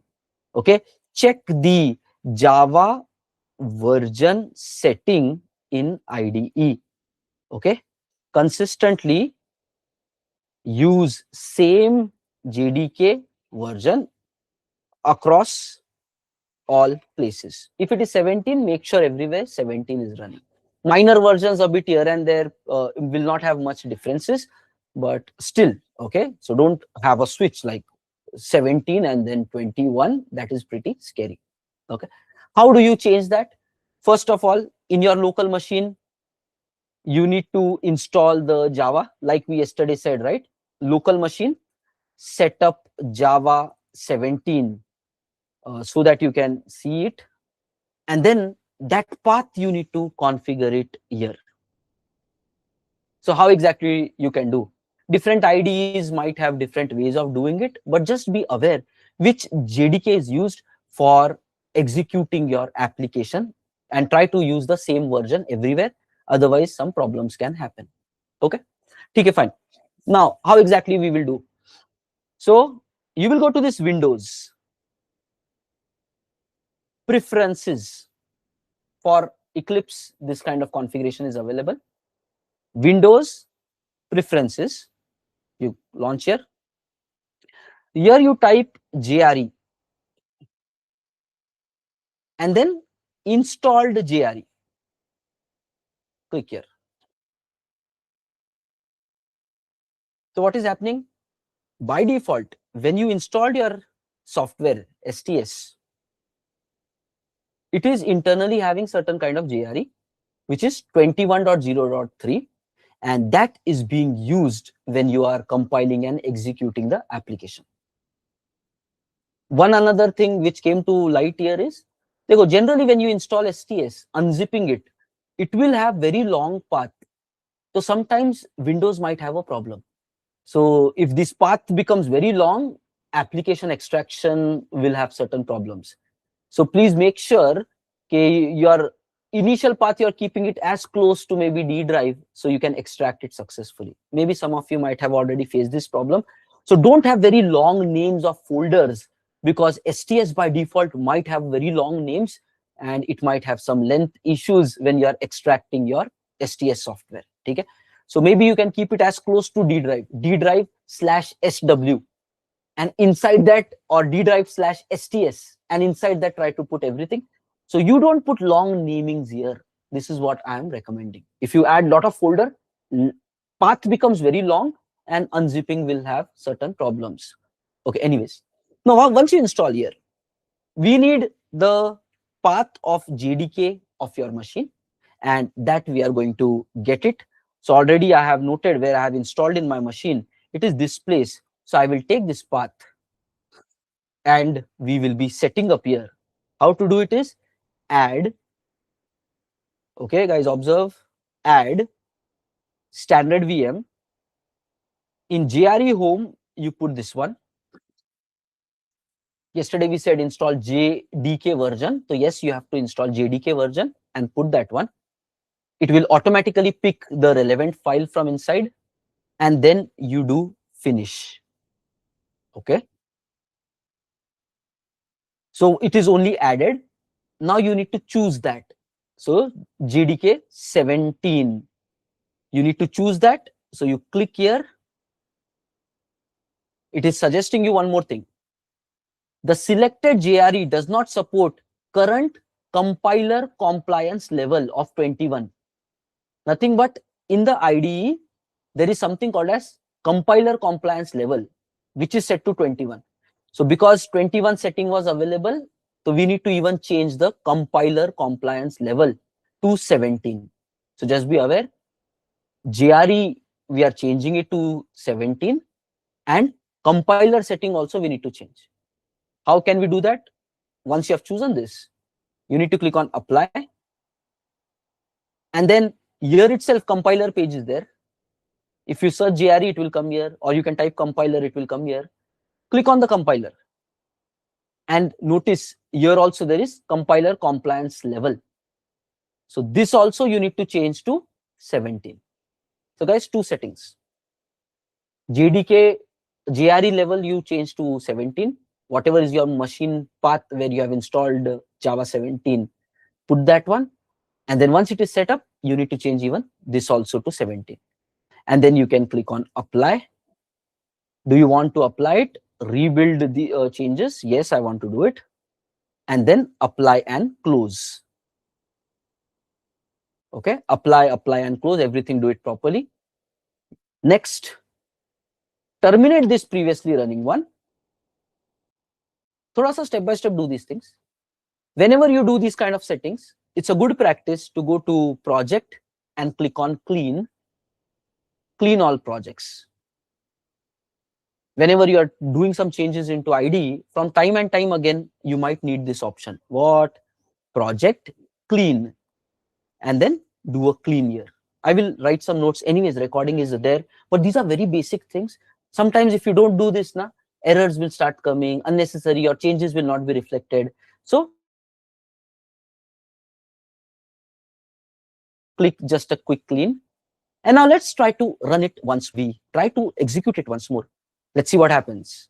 Notice it has changed to JDK 17 here. Earlier, that big long name was coming. Now this is the local machine Java 17. And let's go here. Yes, application is using Java 17 itself. So please be aware of this. And now if you can go here on port 8080, we are running it once more. Perfect, it is working. So let's quickly note down these things. Check the Java version in your IDE. Okay, you would need to modify JRE. Okay, Windows in installed JRE. It is available in Windows Preferences, install JRE, set up JDK home, and second thing you need to do, compiler compliance level has to be set to 17. So please make sure that your IDE uses version 17 for its build and deployment, for its execution. Okay, that is the second point everybody should be noting. Can you please note down? Your IDE should use the version 17, Java version 17 for its execution. Just note this thing down. First is two services cannot occupy the same port, that you try to experiment. Second is this one, the Java version should be 17. Okay. Now, next thing.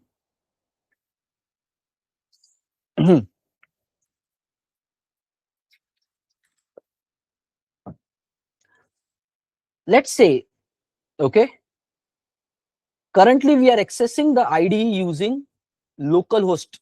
There are multiple permutations and combinations here. First, instead of using localhost, you can also use some IP 127.0.0.1. This IP also means your local machine itself. Okay, so please be aware. I can go here, paste it, enter. So this also works. Okay, please be aware. So you can either type localhost. So this is a keyword for you, which basically means your machine. So either this works. Generally, people will adapt to this, but you need to be aware. You can also refer the current machine using like this. this also works. This also means the current machine. Okay, that is taken care. Okay, now another experiment. If we change, guys, if we change this port to 80, listen, all these things will be coming very commonly in your day-to-day working. You need to be aware. Let's say you change the port to 80. Okay, now I am saving it. Let's stop the previous running instance. Now I can use the term instance and it should be clear to you. And I am executing it once more. This is the third experiment. Experiment with port 80. Experiment with port 80. That's a different observation. Okay, what is it with 80? These things are fine. Talk started at 0. Now, let's look at this. If you go back to the browser, and now you type this localhost colon 80, okay, and I'm giving enter, just see what happened. The browser by default removed the 80. So that means it has a special behavior. So when we typed localhost colon 80, what did the browser do? The browser just removed it. And it is working like this. So this simply worked. So that means there is a special behavior for 80. If you do it, let's say we are not putting any port, just typing it. So what does this mean? If it is port 80, you don't need to write the port number because that is the default port. Default port of what? But at least let's try to draw this conclusion. If your service is running on 80, then you don't have to specify the port. It is simply working with like this. What exactly is going on? It's working with like this. What exactly goes on is, here you need to understand default porting concept, that the guys, very careful, default port for HTTP is 80. Many juniors get confused here. What is the default port of Spring Boot application? They say 8080. What is the default port of HTTP? They are like 8080. No, both are two different things. When you use the HTTP protocol, the default port is 80. Next, the default port for HTTPS is 443. So you need to be clear on these things. When you use HTTPS, so by default, if I am using something like this, HTTPS, you need to have SSL certificate and other things set up properly. But if you use something like this, internally, it is going to go like this, colon 443. And if you are using simply HTTP, it will go like 80. So please be aware of these, again, core things of day-to-day working of internet world, web world. So default port for HTTP is 80. Default port for HTTPS is 443. And now we can say default port of Spring Boot application is 8080. Okay, everybody be clear with this. We can practically check it, right? We have experimented it. Currently, our backend service is running on 80, and in the browser, we give only this much, not specifying the port, and it is still working. So basically, it works. Okay, guys, are we clear with this? Please give a quick thumbs up. Then we will resume to the next experiment. Everybody, these are very small things. You need to really practice it. Okay? Are you clear with ports 80, 443, 8080? Yes, fully. Okay, still understanding. Okay, guys, chalo. Chalo, guys, please mark this poll.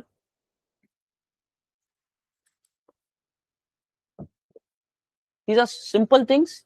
Very basic interview mein, they will just touch all these things. How much do you know about web ports and all?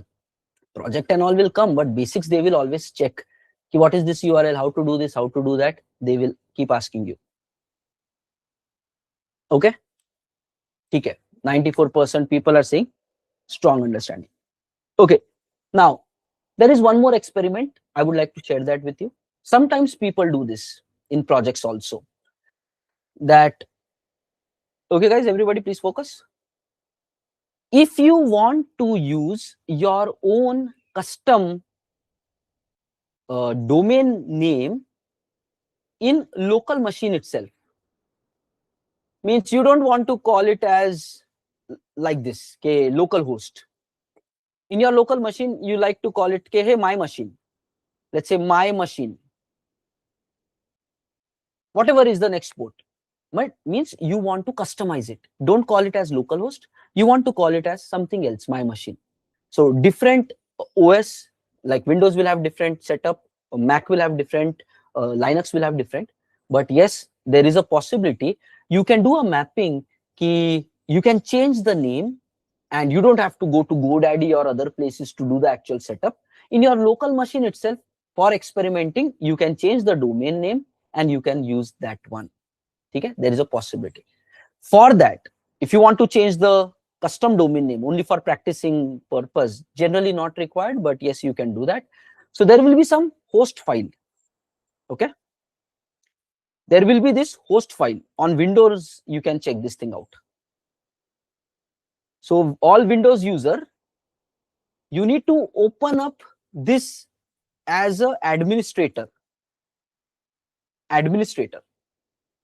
because it is like important file. It controls some host configurations. So regular notepad will not work. You need to run the notepad as an admin and then open this file for Windows. So otherwise, whichever OS you have, accordingly search for internet, okay, where is the host setting for this one. So how exactly you can do it? So let's say notepad. Okay, open this notepad, run as administrator, means some privilege is required, and then you can customize the domain name. Again, why we need to know all these? These are very basic things. The more you are clear with these, now it becomes very handy to really know what is going on in project. Okay, so you just click run as administrator. Yes. So this ID, this is opened as administrator. Now what I will do is, let's try to open this location, Control O, and then I will just paste that here. Choose here all files, and the file name that we are looking for is hosts.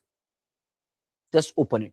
So you need to run it as an administrator, then you go ahead with host and just check it out. In my machine, you can just put the host configurations like this. So sometimes when you work with, let's say, Docker, Kubernetes, in that case, you will work with these kind of domains. So you need to have some mapping for that. By default, the mapping gets added here. So you can map which IP to which domain. It is your choice. So if you can see, already in my laptop, I have mapped my local machine IP. We know that 127.0.0.1 is local machine IP, is already mapped to some domain name like my machine. So that means instead of localhost, or instead of typing this one, we can even use my machine, and it is supposed to work. Let's give a try. So we will go here and we'll say http:// this one 80. I'm not typing the port. Know that it is working. So by this way, sometimes you might see in some developer machine, he's using some weird domain. And so then you are like, hey, what is this domain? So generally people think when they see some domain name, maybe in DNS server like GoDaddy or Cloudflare, somewhere setup might be available. But without internet also this is working. So how exactly this is going on? It's there in the local machine. So you need to be aware, okay, this kind of file will have that configuration. You can set it up, let's say IP, and now you can see machine 3, and then you save. Now once you have saved, you go here and you click here 3 and then launch it. It is working. If you say machine 4, click it, just see, no, it is not going. So basically, if the configuration is available here, whenever in Chrome you're typing, let's say http:// my machine 2, so it is going to read this etc host file and check for this domain what is the corresponding mapping, and this means the current machine itself. So it is going to launch it. If the domain is not there in your local, basically it doesn't work out. So please be aware, there is a sequence of flow. You can use this also sometimes. Okay. So already in the notepad, we have added this. If you want to use your own custom domain, it is the next experiment. You can do it like this. Okay, fine. Now, with regards to domain, next point we need to be clear. Maybe you can just write one more pointer, make your own running notes. Okay, custom domain, edit etc host as admin. Okay, custom domain, edit etc host as admin. And let me give some example to you. You can just set it up like this, like this. So it basically works. And after that, you can simply use, let's say, my machine. Let's close this. And let's come back here like this. So because the port is 8080, so it basically just works. Okay, fine. Now let's discuss the next topic. Lot of small experiments. Let's discuss the next topic. Why do we need this 80443 and how our services port should be in an actual production system? Okay. Let's understand this with a diagram. What is going to happen? Whenever you build, guys, listen to this part very carefully. Now it is getting into how projects are actually managed with regards to these ports. Let's say this is the entire system. Now, here we have payment validation service. Here we have processing service. Here we have Stripe provider, 3 microservices. Okay, you need to understand. These services can run on whichever port they like. So let's say we will choose to run this service on 8081. This one we want to run it on 8082. And this one we want to run it on 8083. So the backend services can run on any port. That is first thing we need to be clear. But now understand the second thing. If the merchant system wants to connect to 8081, okay, how exactly it happens in the world? Okay, so merchant is never use any browser URL which says, okay, we said, right, HTTP protocol : / server : port. This is the syntax. This is the actual syntax which works. So this is protocol : / server : port. This is the actual syntax. But in the real world, when you access any website or any API, for example, you go to this guy, Stripe API, create session API, which we have created this week. Okay. How exactly those people are doing it? Let's try to have a look there. We go to this February, and then this is the API. What are these guys doing? Something like this. Come back to our diagram. So let's say our system is trying to call something. Behind the screen, now Stripe system is available. And this is the URL. And we are supposed to call now based upon this URL. what exactly is going on. In the real world, then why do we not see that syntax? Destination of the machine and then the port of the machine. What exactly is going on? Okay, let's try to understand that. In the real world, these are nothing but actual domains. So in the real world, we have DNS system. You can set up your domains on GoDaddy. You can set up on Cloudflare. You can set up on Namecheap. For different projects, we have used multiple providers, or you can even set it up on some Amazon service. They also provide some domain related registry. So you can use any of the domain mapping system, and there you're going to do some domain mapping. How exactly it happens? Something like this Stripe people would have done. HTTP, okay, this domain is going to be mapped to a particular IP of their server. It could be anything, 198 dot something dot something dot something. Example, I just gave this. Okay. So Stripe system in domain net naming system, they have done the mapping. Okay, this domain maps to this IP. Please note that there is no port mapping. No port mapping. This is where it gets very critical. There is no port mapping. There is only domain mapping. So what exactly happens?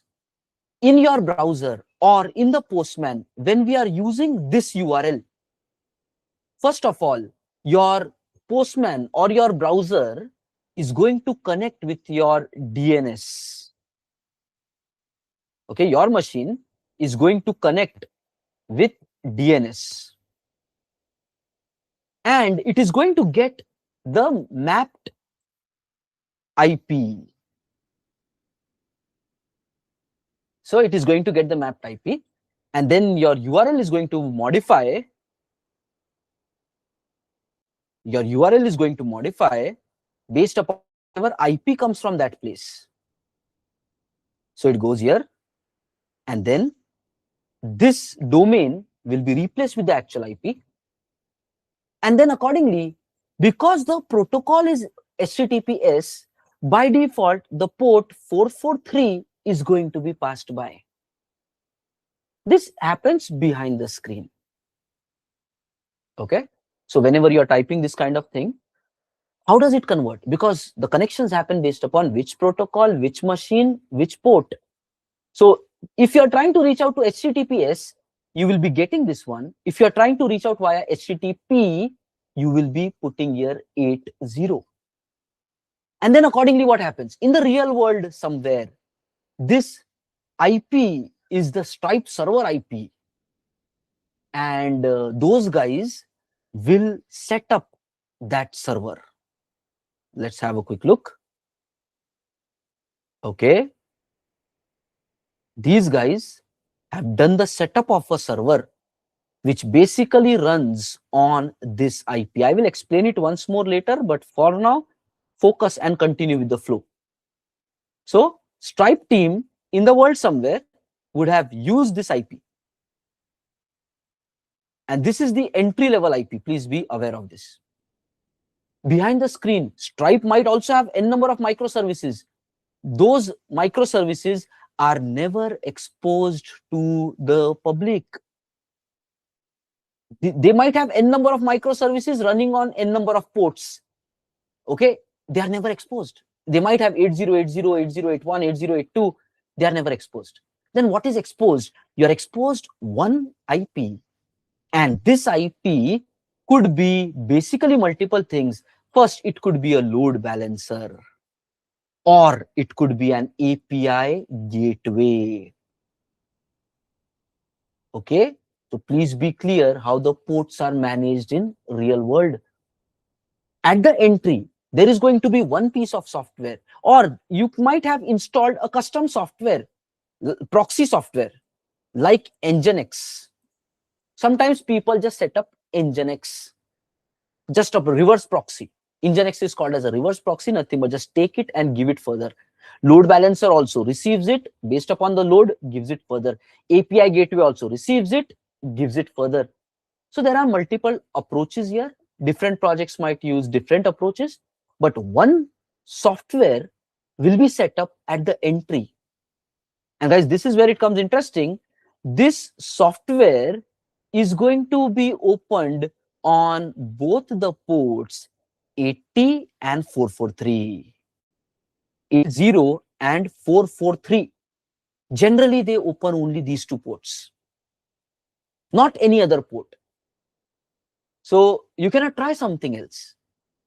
So when you're typing this domain, you connect to the DNS, your system connects and then gets the corresponding IP. And then based upon protocol 80 or 443, it tries to reach out to that place. And then this IP is allowing that kind of connection. Then when the request goes to this place, let's say on 443, it could be any of these software, load balancer, this, that.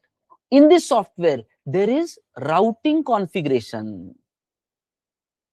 Routing configuration. How the routing configuration is going to be? It is going to basically read what is coming after this one. Different projects might have different way of doing setup. Okay. So it will have this routing configuration. Okay. If this kind of a mapping is coming, then which microservice to call? This kind of routing configuration will be there. Okay. So mapping, if v1/checkout is coming, further maybe session, you might say star, means anything after that.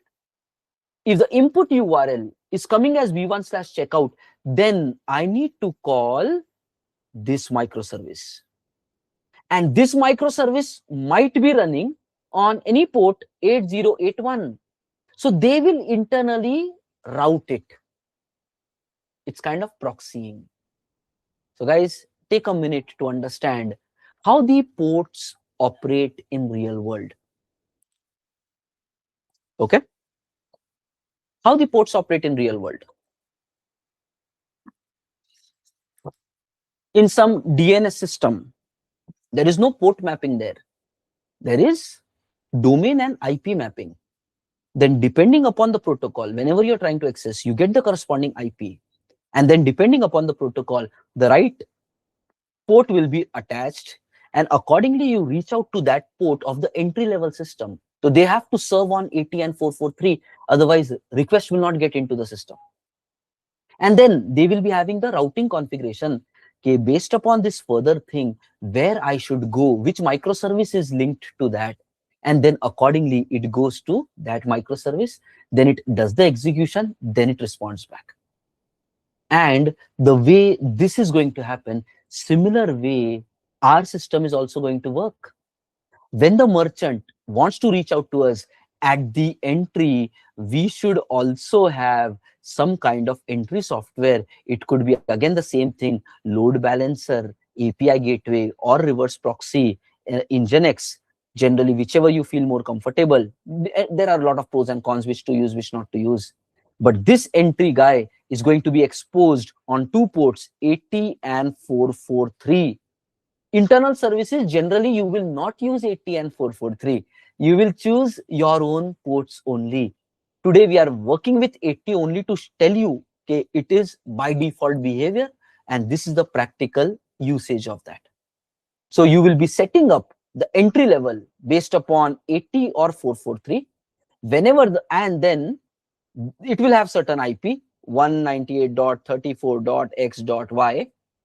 And then your project guys have to take a project domain, and they will just say in the domain mapping api.mycompany.com, this domain has to be linked with this IP. In DNS mapping, this configuration will be provided. And then when merchant is trying to hit, merchant basically will be using api.this.com. So accordingly, further routing will happen. It goes here, it gets the IP. Depending upon the port, it reaches out to that port. And depending upon the rest of the URL, it will basically call this one. You need to understand how these things connect to one another. Okay, guys, please share your understanding score so that we can resume to the next point. Understanding is key. All these things were very much confusing for me when I was started. People are explaining server port in real world, something else is happening. The knowledge, everything should fit together, right? If it is too much bits and pieces, the logic doesn't form, because there are so many open questions then, right? So what is your understanding score? Okay, guys, so far, how is it going? 5, 4, 3, 2. Please update here, guys. Please update here.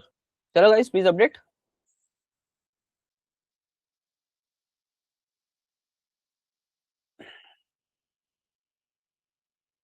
Okay. Everybody should try to belong into the top 10%, top 20%, because that is where selection, shortlisting, hikes, promotions, everything is. Okay. So set the right goals, okay, what you should really do. And your college and your past life does not define, okay, can you belong in top 10 or 20%? Does not matter. At that time, you were a different person. Your maturity, thought process was different in your school and college time. So your past does not define, okay, can you score 80%? No. Past is different. Your present will define it. If right now you start working on yourself, in future you can belong into the top category, because you are smart, your brain can think, right? So start believing in yourself, because hiring, shortlisting, everything happens in the top category. Okay. Okay, we see majorities are 5s and 4s. That's pretty good. Let's continue with the next point. Okay, all these are multiple tools and hacks, so we are already speaking about it. At least let me write some bullet points. Okay, in real world applications, we communicate via domain. In DNS, the domain is mapped to some IP. This IP of the application is generally the IP of load balancer or API gateway, some softwares, entry-level softwares, or Nginx kind of server, okay, XYZ. Next, when caller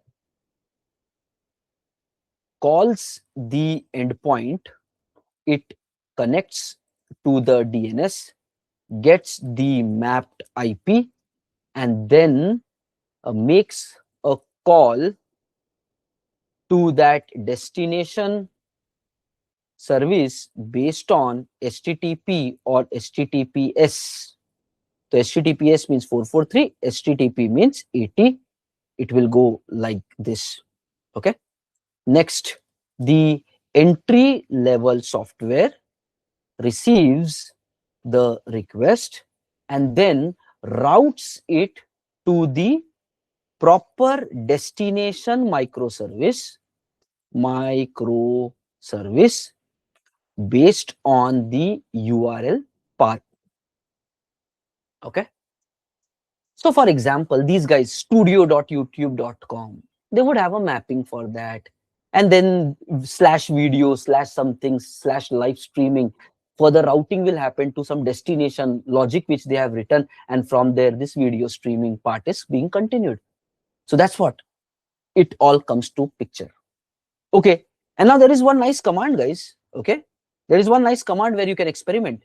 For example, let's say if you want this API.stripe.com, you want to know more about this, right? Okay, what is the corresponding mapping?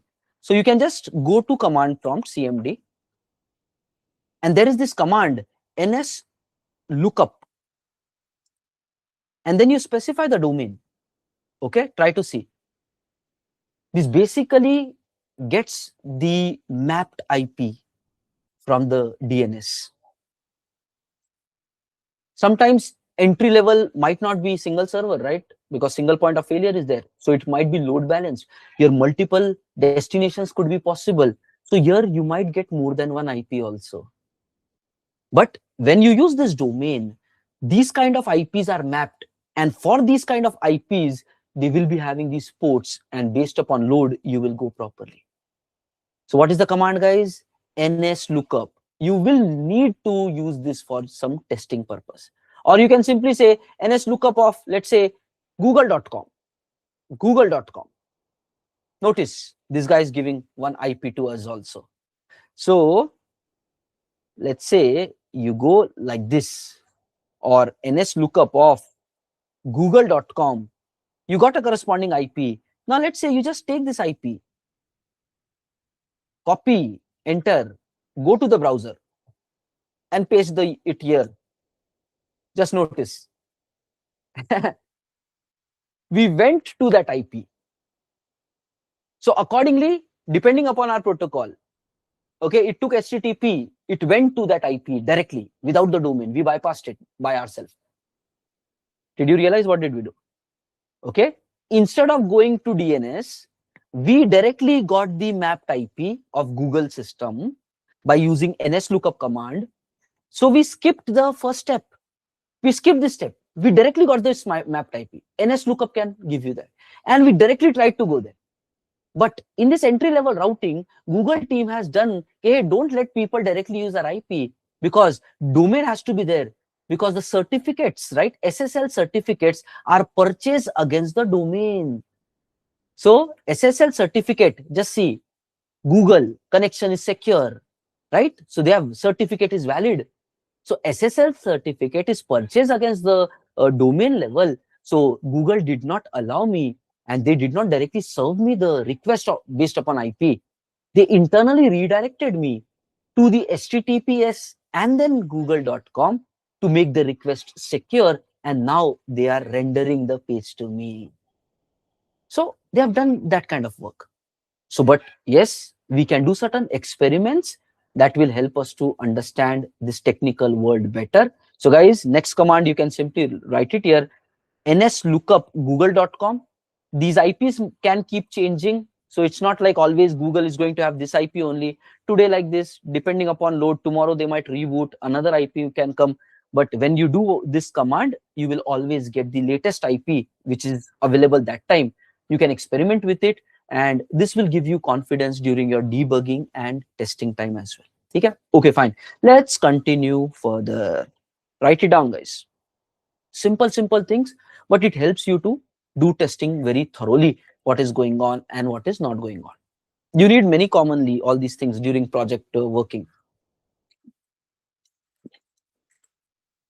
Guys, write it down, NS lookup, and I have just mentioned here. Maybe one pointer you can write. We need to use 80443 ports for entry into the system, and then your microservice can run on any port. Okay, so just write this point. The entry of the system should happen via 80 or 443 port. Microservice can run on any port. Routing configurations will be there in the entry software. Just these three things important. During interview time, when they are discussing about the project, everybody talks basic ports and all that, but how to use it in project, that real world sense should be there to showcase this understanding there. Okay, fine. Let's continue further. Guys, are we clear with this? Please give a quick thumbs up. Are we clear with this? And somehow this clarity is missing in a lot of entry level people. Once you start gaining experience, you will learn all this, but it is a journey then, right? So guys, give a quick thumbs up. Are you clear with this? Can we move to the next point? Can we move to the next point, everybody? And guys, there is a reason I stand and take this session. Sometimes people ask, okay, you stand for 3 hours and you're taking the session. When you are standing, your energy levels will be high, your active mind will be there. If you sit, basically laziness comes. Again, these are simple hacks which can improve your life, improve your focus, improve your energy levels. If right now you're listening to this session by sleeping on sofa, then the mind and the body will be very relaxed. But if you're sitting and alertly from laptop listening, it will be more focused. If you're standing and you're listening and you're engaging, it will be more focused. So there is all these levels of learning. So put yourself into an environment where your focus is high. देखो, when your brain is sharply thinking, na, understanding will be easy. If you are just lying down, mind will be sleepy. You will miss some of the points. So please take care of these things, guys. These are simple hacks, but high focus will come with high energy level. For that, you need to change your situation. I learned all these simple hacks in my IT related career. How to raise energy levels, how to raise focus, how to work for like long hours. 3 hours, I am able to manage the session nicely. Sometimes some of the people might feel 3 is too much. No, in companies, we might need even more time also. So 3 is very easy. So you need to set the right mindset. Some people are like, oh, 30 minutes if I do, it is too much. 30 minutes and nothing happens. You might need to work for 10, 12 hours. What are you saying? 30 minutes. So dedication is required. How will you do that? Good food, good energy levels, staying active, not letting lazy, and avoiding scrolling all day, because that gives you headache, and just raise from the mobile and all lowers your energy levels. So please be aware and improve yourself, guys. Life will improve only when you improve. So improve your thought process, improve your lifestyle, improve your actions, and then have your goals, have your dreams. What do you want? And work towards it, and stop giving excuses. This is simple secret for success. Lage raho with the right approach. It will be coming through. Chalo, thank you for all the confirmations, guys. Let's continue with the next technical topic. Okay, fine. After this, what? We have done some experiments. Here we are. We added it. Now, we want to add, okay, a simple requirement, let's say. In our microservice, we want to write one functionality to add two numbers. Okay, simple. Add two numbers, we always do it right from core Java only, right? Okay, take two int, add it, and return back. So remember our yesterday's conversation when we were launching framework. So basically it is two things. First point is we need to write the functionality. Second point is we need to expose this functionality to caller, nothing but REST API. So guys, understand what is our requirement. Our requirement is in this microservice, we need to add two numbers. So basically it takes two numbers, add it, and returns the sum. So we need to understand two things needs to be done. One is functionality, addition functionality. Second one is actually making it a REST API so that we can work with it. Let's say this requirement we want to do. How are we going to do it? Okay, going back to yesterday's topic. When you are coding in this project, you need to build a layered application. What is that? Controller layer, service layer, repository layer, model layer, integration layer. Multiple layers will be there. Every layer has its own purpose. We discussed it yesterday. Let's not recap the same topic again. Now, every layer has its own purpose. How do you write layers? How do you code layers in your microservice? The answer is very simple. You use packages. Java ka package terminology we have to use. Okay, for example, if you want to write controller layer, you will just create the package dot controller. If you want to write business logic, that goes in service layer. So you will just write service. So service layer is going to have business logic. Controller layer is going to have entry level logic, nothing but whatever is required for REST API. So external guys can call the system. Guys, everything is step by step. Please understand that. Means these are lines and you should not violate, even if when you are doing your test kind of projects. Don't write business logic in controller layer, because practicing wrong will make you comfortable to do wrong things, and you will be like, chalo shortcut hai, let's take that. Okay, try to avoid it. Try to stick with standards, stick with how actually people do, and this is how people do it. How people do microservice for developing backend based architecture is their layered architecture. Now we want to write logic. Our logic is to simply add two numbers. But what does the standard say? Standard says, okay, we need functionality as well as exposing the functionality. Exposing the functionality logic should come in controller. Actual functionality should come in service. Okay, and all these classes and packages that you write, okay, all these packages that you write belong in one base package. And guys, this is what already we have the base package here, com.mycom. This one, yesterday we discussed how this base package came in picture. So it is nothing but group ID, and so this identifies which company has developed the software. This identifies what kind of microservice or project it talks about, and this is the base package. Under that you will be having these sub packages. So you will have, this is the base package, and then you will be having another package dot controller, and then you will be having another package dot service.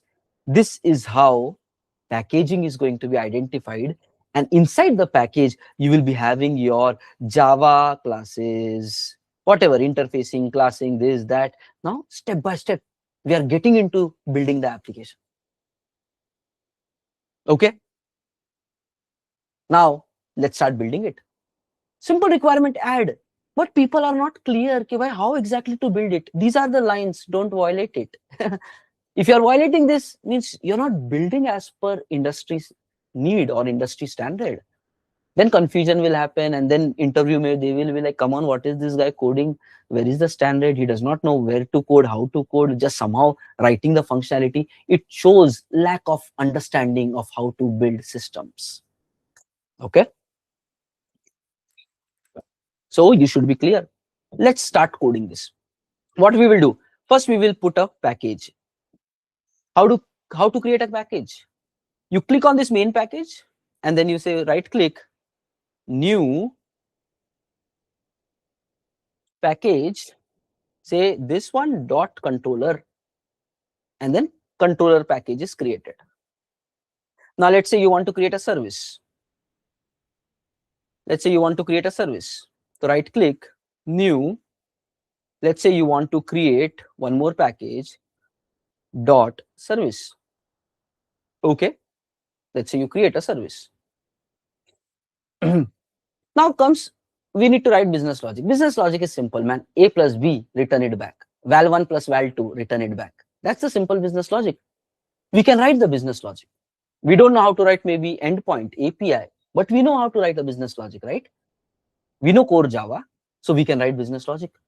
But where to write it? Under service package, not any place else. Okay. One rule now you should understand. One rule you should understand. Controller talks to service layer via interface only. Mandatory rule, not optional, mandatory rule. Next, service layer talks to repository via interface only. Mandatory rule, don't violate these things. There are a lot of reasons why it is required. For now, let's not understand those reasons. Let's just draw this as a conclusion. Controller should talk to service via interface only. In your core Java, you learned an interface. Yes, only via interface they can talk. Service layer talking to repository only via interface. Please be aware of that. These are disciplines of coding, and it should not be violated. Doing a add logic you might understand, but how to put it in the project, there are rules for that. That is what we are discussing here. Focus, guys, focus. 80-90% job seekers, entry level guys don't have this clarity, and they are all struggling to write coding during the interview time. struggling to explain how to really code in a system. Writing functionality somehow is different, but doing it as per the need of the project is different. And let me tell you, if you don't follow the project standards, after some time, maybe a year or two, the entire project gets scrapped. New people will come and they say, hey, all the previous code is now scrapped.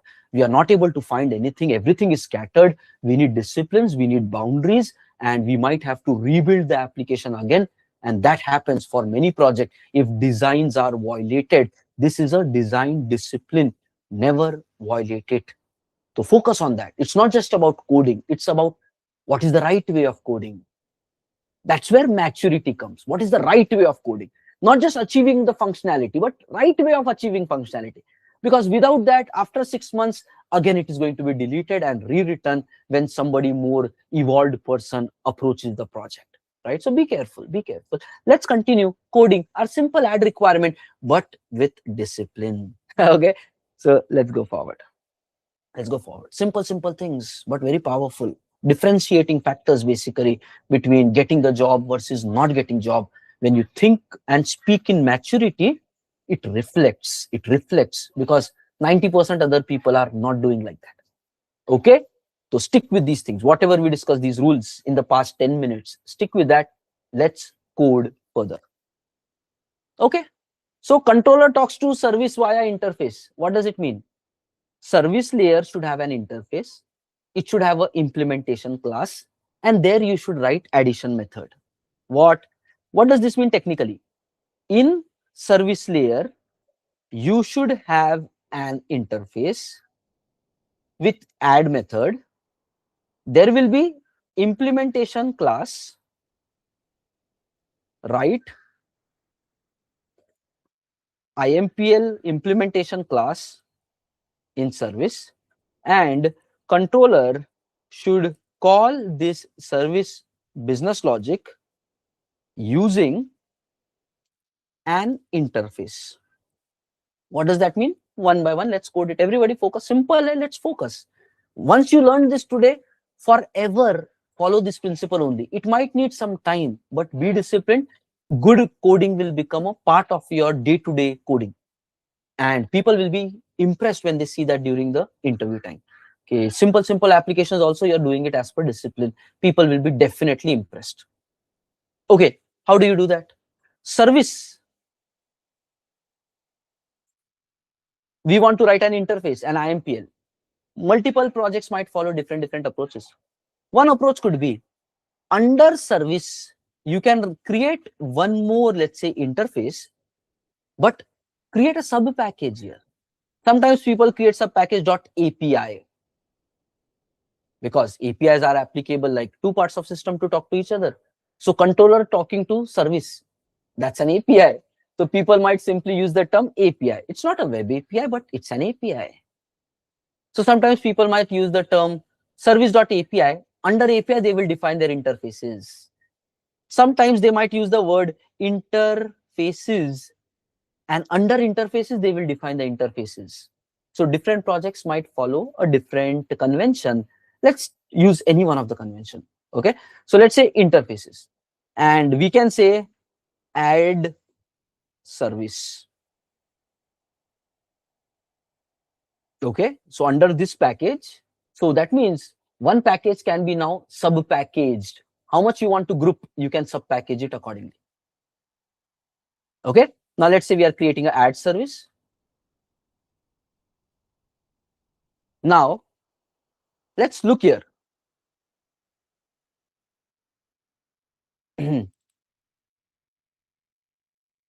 I just gave enough time for vibe coding to take over.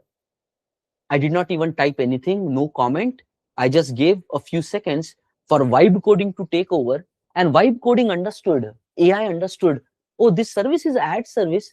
Maybe this guy wants to add two numbers. That's a very basic requirement. It gave the syntax for that. That's how productivity is improving. That's how you are getting better than simply typing the syntax. And now industry is getting far more smarter and far more fast because of these kind of vibe coding tools. Right? So learn the current way of building system.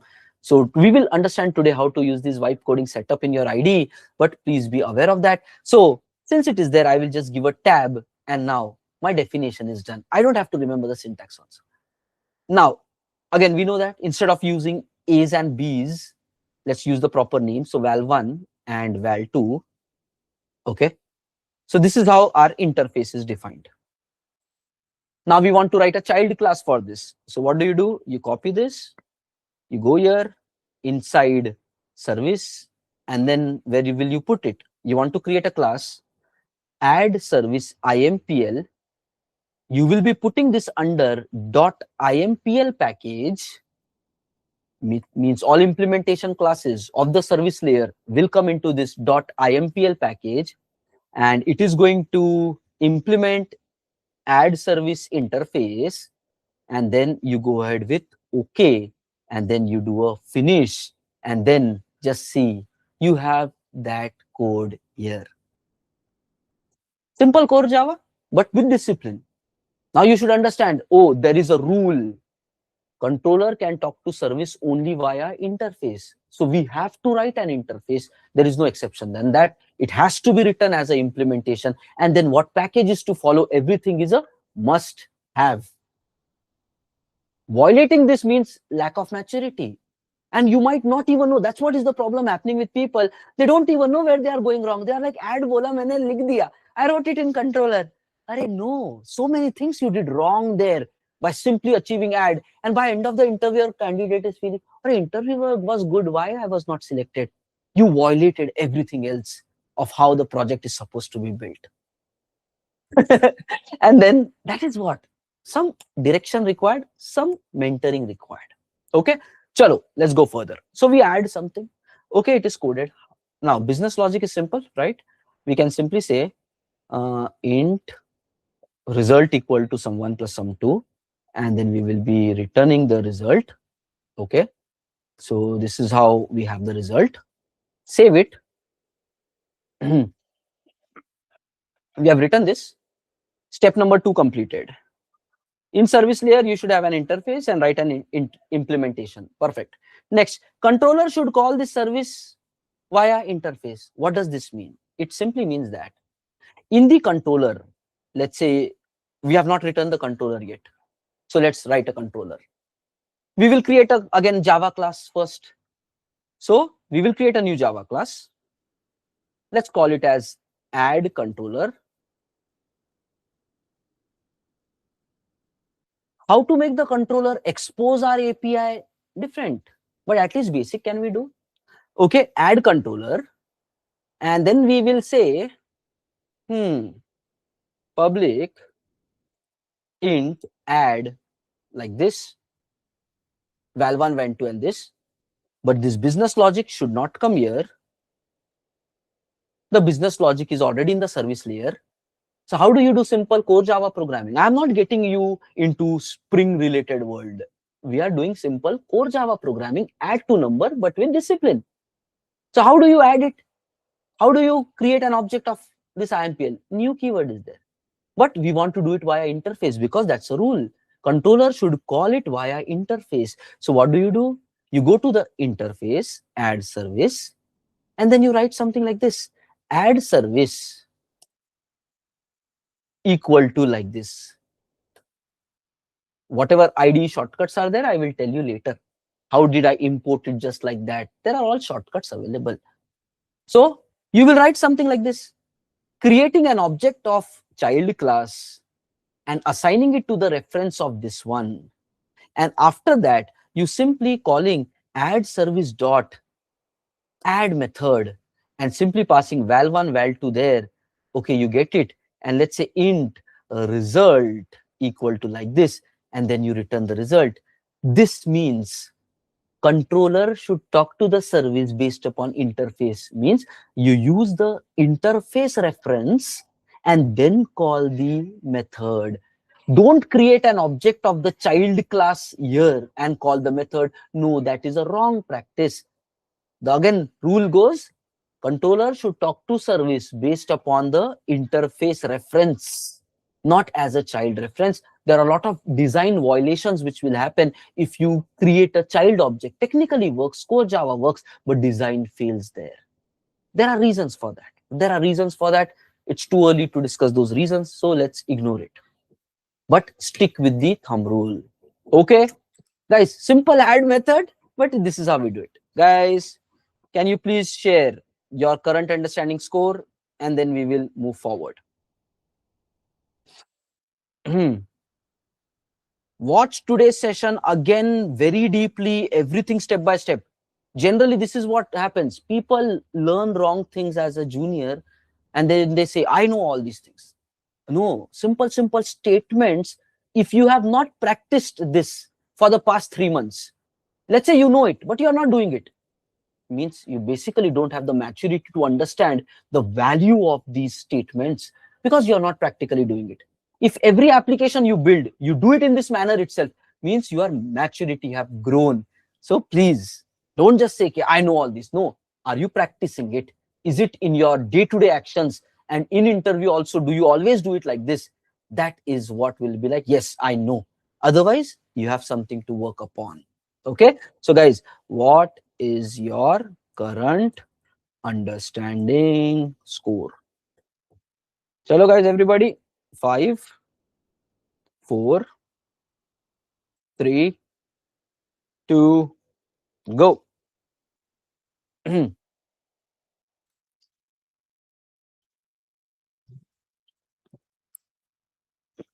Chalo, everyone. Step by step, we just coded it. Whether it works, whether it does not work, we don't know that. We need to test it. We took simple add requirement because we have to learn these other things. Okay, if we complicate the functionality itself, then how will you learn these other basic standards? That is what week 1, week 2, we will clear on all this.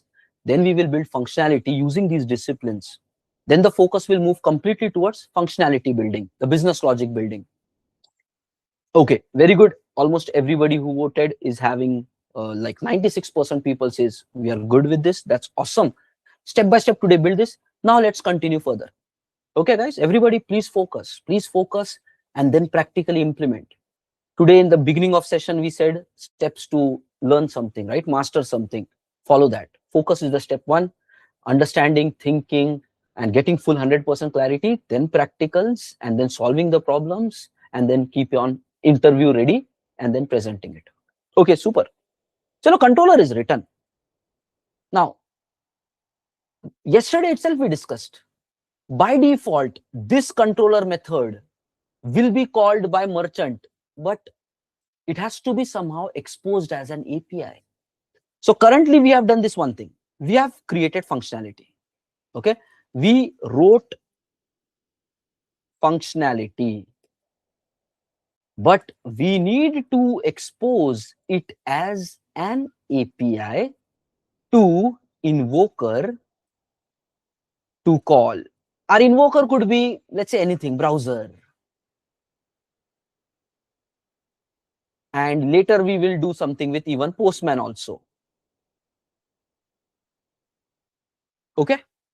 Now, how do you do that? Let's say you don't know anything about how to make it an API. You learned maybe 2 days ago, okay, exposing has to happen. If you're not making it as some kind of an API, let's say we will say we want to expose it as a REST API.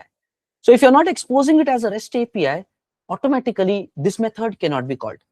And we know that only controller can expose it as an API. Now let's say we don't know how to do. Arey, you are in the time of AI. Figure it out. What I will do, I will simply take this class. I will go to internet. I will launch ChatGPT or any other AI tools.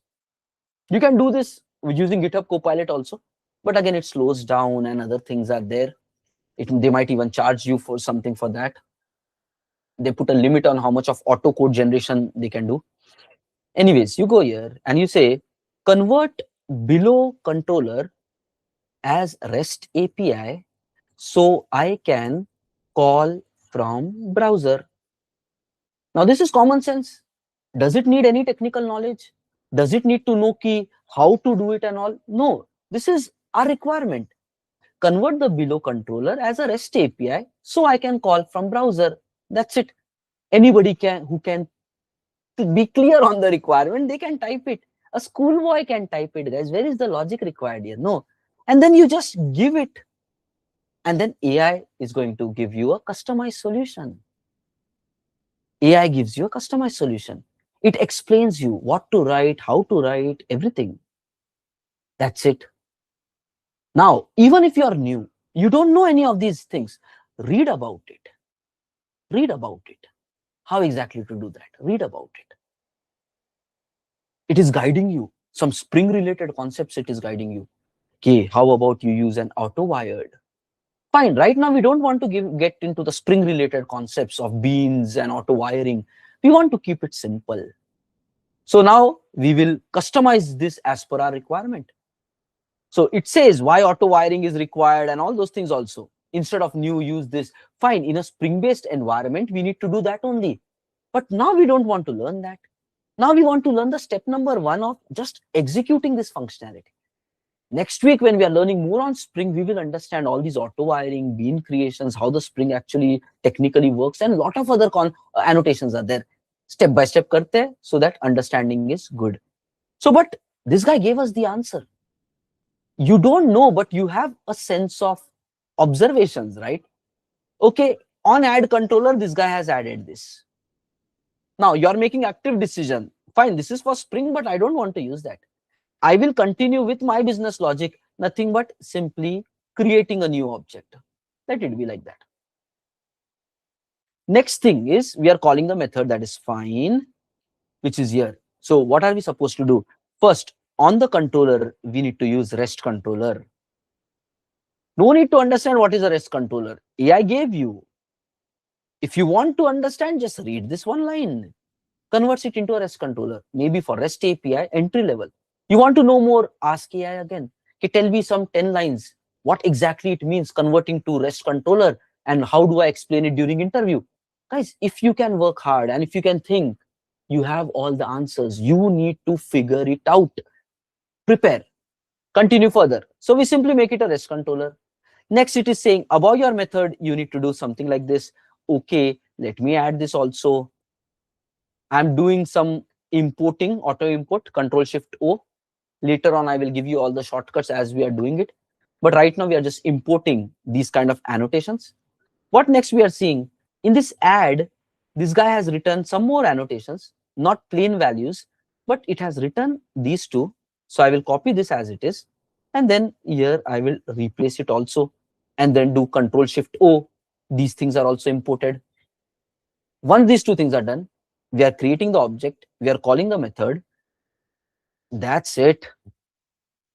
And then interface, it is giving the full code itself, right? We asked only controller. It gave the full code, how the service should be. It gave like you have to create an interface, you should have a child. We did not tell all these things. It understood based upon our code. It created it. And now it is telling how to call this. And the default port, it assumed, okay, you might be using 8080. And then it gave how to access it from browser also. But what is required? Thinking is required to understand what you need and then how to ask it to AI and then understand what you should take, what you should not take. So that is where all the thinking is required. Learning annotation, syntax. If you have a logical mind, you can build systems in the era of AI. You don't have to learn all the syntaxes and all these things. You have to gain right knowledge and logically approach your learning curve in the era of AI. Okay? Fine. So chalo, it is done. Theoretically, it is done. We don't know whether it works. We will test it. If there is a problem, we will fix it. Approach should be like this. We don't know whether it works. It might not work. So dekhte hai why it is not working. We will read the error. Somehow we will fix the error. Okay? Chalo. So first, what should be your steps whenever you are about to test? Since you are working with multiple files, there might be a possibility you might not have saved everything. So you should use this kind of button, save all. Always before you start with your testing, just click on save all. Lot of time developer makes a lot of mistake. They forgot something to save and then they are testing and then they realize, why it is not working? Arey, you made a change in code, you did not save it. How will the code reflect? So what is your way of testing? Okay, always simple hai, but very powerful. Save all, save all, make code changes, save all. Okay. Step number 2, reflect the changes in application. Okay, nice. Step number 2 is check if there is any compilation error. Check for compilation error. If there is compilation error, you have to fix it. IDEs are very intelligent in that regards. For example, if you don't write semicolon here, IDE will tell you that. But let's say you at the same time you save this. In the problems tab, you will see all these kind of errors. So even if in n number of files you have errors, in the problems tab, you will see it. One by one, you can go and then you can start fixing. So that is your second thing. Problems tab, once you save all, if you have made any compilation problems in your entire project, problems tab you have to see and you have to keep fixing one by one. So please be aware, that is the step number 2. Check for compilation errors in the problems tab. If there is any error, fix it. If you don't know how to fix, take it to ChatGPT and say, "Okay, fix this." It will fix it within 1 second. So do that. And then learn, why are you making syntactical errors? Compilation errors basically never happens. Never. Because IDEs are very smart, it will give you the right code. Almost never. You never get stuck. If you use an IDE, you are never stuck in compilation problems. Please remember. For college time, it feels like big problem, but it is not a problem at all when you use IDE. So I fix it. I did a save. Okay. Step number 2 completed. Okay. After that, if required, restart or whatever. Restart the application. So changes reflect. So currently, whenever we change the code, we have to restart it. That is our current situation. So I am stopping this. And then I will again be restarting it. So we go here and we execute this one. What is our Spring 80? I'll make it 8080 also. Okay, let's go back to 8080, because try to avoid using 80 and 443 for your services, because it is reserved for special kind of behaviors. So general practices, application ports, try to avoid 80 and 443. Okay, so I will switch back to 8080. It's default, but still I am writing it. Okay, again, everything is saved. There is no compilation problem. This is a checklist. Run it in the mind. You will save a lot of your time. Everything is saved. There is no compilation problem. There is no service startup problem. You have to verify that. To start the service, check whether the service is up and running properly. That is your third step. Okay. No service startup problem. How do you verify that? Okay, no exception. Then red mark, option to terminate, right? And then log to say Tomcat started. Tomcat started on whatever port. Once these 3 things are done, this is a simple step. Guidelines, don't violate it. Lot of time you will lose otherwise. Non-saving, compilation, this, that. Save it. Okay, everything is saved. No compilation problem. No service startup problem. Once these things are done, then only you should go to Postman or browser to do the testing. So that is the step number 4. Go to Postman or browser for testing. Okay, very important. Chalo, let's go to the browser first of all.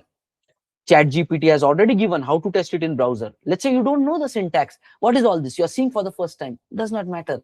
AI is there. It is giving you, okay, start your application on the port 8080. Okay, we did that. Then in the browser, you can just launch this. So I'm copying this and let's go to the browser. These unnecessary tabs I'm just closing in, and we will launch this one. And then let's see what happens. We don't know whether it is going to work or not. Let's just call it. It is working. We wrote a functionality and exposed it as an API, which is working. It would have been given errors also. Still, not a problem. If we make a mistake, it should give an error. How will it work if it is broken, right? If you make any mistake in the flow, it has to give an error. So developer mindset, you should develop it. If it is not working, okay, so what I have done wrong? Because you have done something wrong, that is where it is not working. So you have to figure out. It's an investigation work. Somehow it just works because we logically went and tried to do. But even if it does not work, it is not a big deal. That's how developers think, not freshers. Freshers are like, oh, in one time I have to do everything perfectly. If I make any mistake, like, oh, I am done something wrong. No, that's a wrong mindset, wrong approach to coding. The right approach is, okay, let me think logical and try to build. If it works, it works. If it does not work, let me figure out. To some extent, it will work. Maybe after that, it is not working. I will figure it out. That's the developer mindset. So get that. A relaxation will come in your life, maturity will come in your life. Okay, so please let me just write down a tip. Approach coding as a developer, not as a beginner. Nothing but you try to code as logically as possible and then start testing. If it works, it works. There is nothing, no pride attached with it. Kya, wow, first attempt I did it. There is no gift for that. No pride attached. Because those who feel, okay, wow, what I have done, then they get demotivated when it doesn't work. So it's like, chal gaya bhai, I did a good job. Chalo, let's move forward. So if it works, it works. No price attached. If it does not work, then read error and try to understand. This is how you debug. In interview, they will say, can you explain how do you really debug any problem? You should explain this thought process. Okay, read an error, try to understand to what extent it worked and where it failed. Then try to fix the error and test again. This is how you debug. This is how is the approach. Simple thing. How to solve problem. Now, point is, it might take you a lot of time to actually do all this thing, but the more problems you solve, you will get faster in this. And you have to solve it. And when AI is there, you can solve problems very quickly. Okay? So please learn this. Okay, fine. So it is working. So guys, we are able to successfully make an API call. We don't know what is the REST API. We don't know how to write microservices. Just yesterday, day before yesterday, we launched microservice. Today, we have one microservice up and running as a layered application, having some functionality which can be called from outside. That is quite an achievement for somebody who says, I can only do core Java. Now you can put microservice in your project, Spring Boot in your project, REST API in your project, and then Postman in your project just within 5 days of time, right? So guys, okay, fine. Are we clear with this, guys? Everybody, are we clear with this? Please mark a poll and then we will go to the next topic. Are we clear? What is your understanding score? Okay, 5, 4, 3, 2. Okay, continue. So today you have to do this. Some people might say, I know all these things. These are very basic. Are foundation mein every thought is very important. If you are clear with all these basics, now you will build very beautiful system. You will have job. You need to become strong, clear, and then hunt aggressively. Don't let your pride come in picture. I know everything. I am really great. If you are really great, you should have very great package already. There is some area of improvement in you. Try to find that. Try to find that. Rediscover yourself. Where are you right? Where are you wrong? Okay, don't let your pride come in picture and blind you from your own success. A lot of beginners basically have this problem. Okay, don't let it happen. The more experience you get now, the more sober you will get in your life. I have so much more to learn. The more knowledge you get, You will be like, oh, I have so much more to learn. Right now, with less knowledge, people are like, oh, I know everything. Array, there is a lot to learn. Lot to learn. You don't know. You just know ABCD. Now there is a full ocean of IT knowledge. बहुत है. The world is changing drastically. सीखते हैं. Become a learner mindset. Upgrade, constantly upgrade. For the next 10 years also, if you learn, there will still be more to learn. Right? So please get the truth of the life. Chalo, fine. We have majority of the people, 90+%, strong understanding. Let's resume further. Okay. Now we will continue with further experiments. Now, there is one problem currently. What is that? Whenever we change, we have to restart. Whenever we change code, we need to restart. Okay, for example, let's go back here. Let's go to controller, Control Shift R, addition controller. I will explain you the shortcuts later. Let's say I'm trying to rename here. Add, let's say get method hai, so I'm calling it get. I changed it, I saved. Okay. So, but it did not restart it by itself. My change did not restart by itself. So that means there is a problem. How do you fix whenever you are modifying? Or for example, right now I say instead of this one, I want to go for 8081. Just see, I changed to 8081. It's still not reflecting. If I go to the browser, the older system still works. Older system still works. That means, okay, whatever we are changing, it doesn't take effect. And if you try on 8081,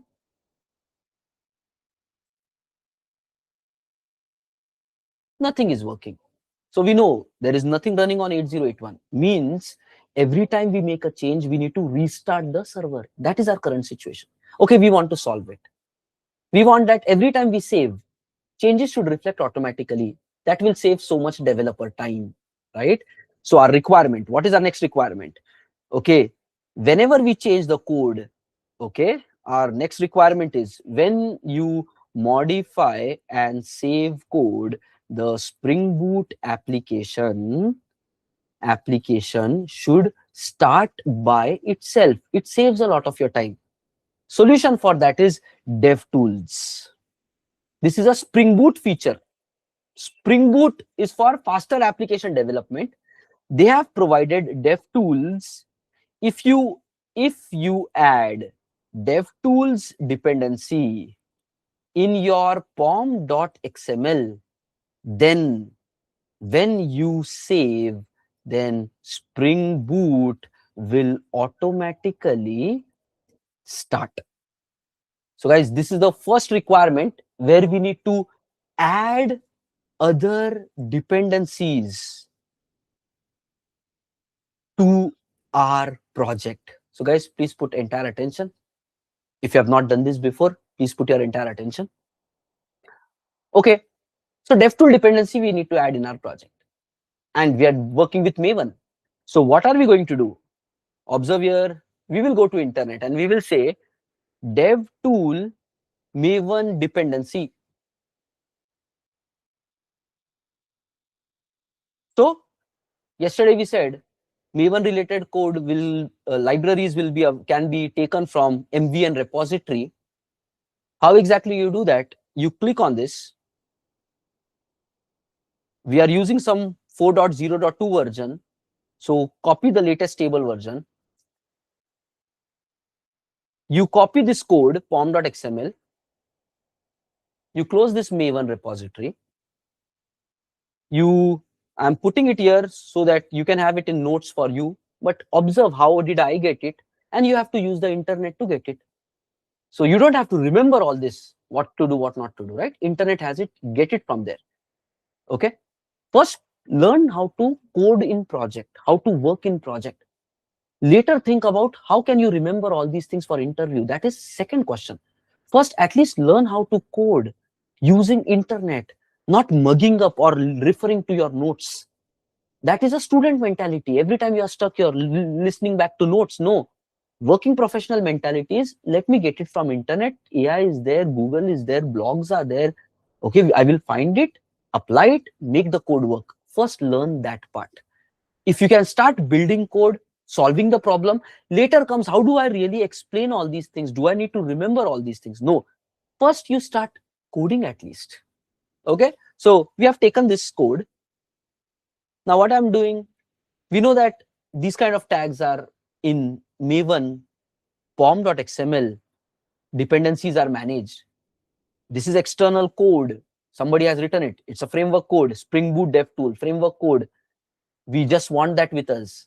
How we can do it is go to the pom.xml, and then in the end, there is a dependencies tag.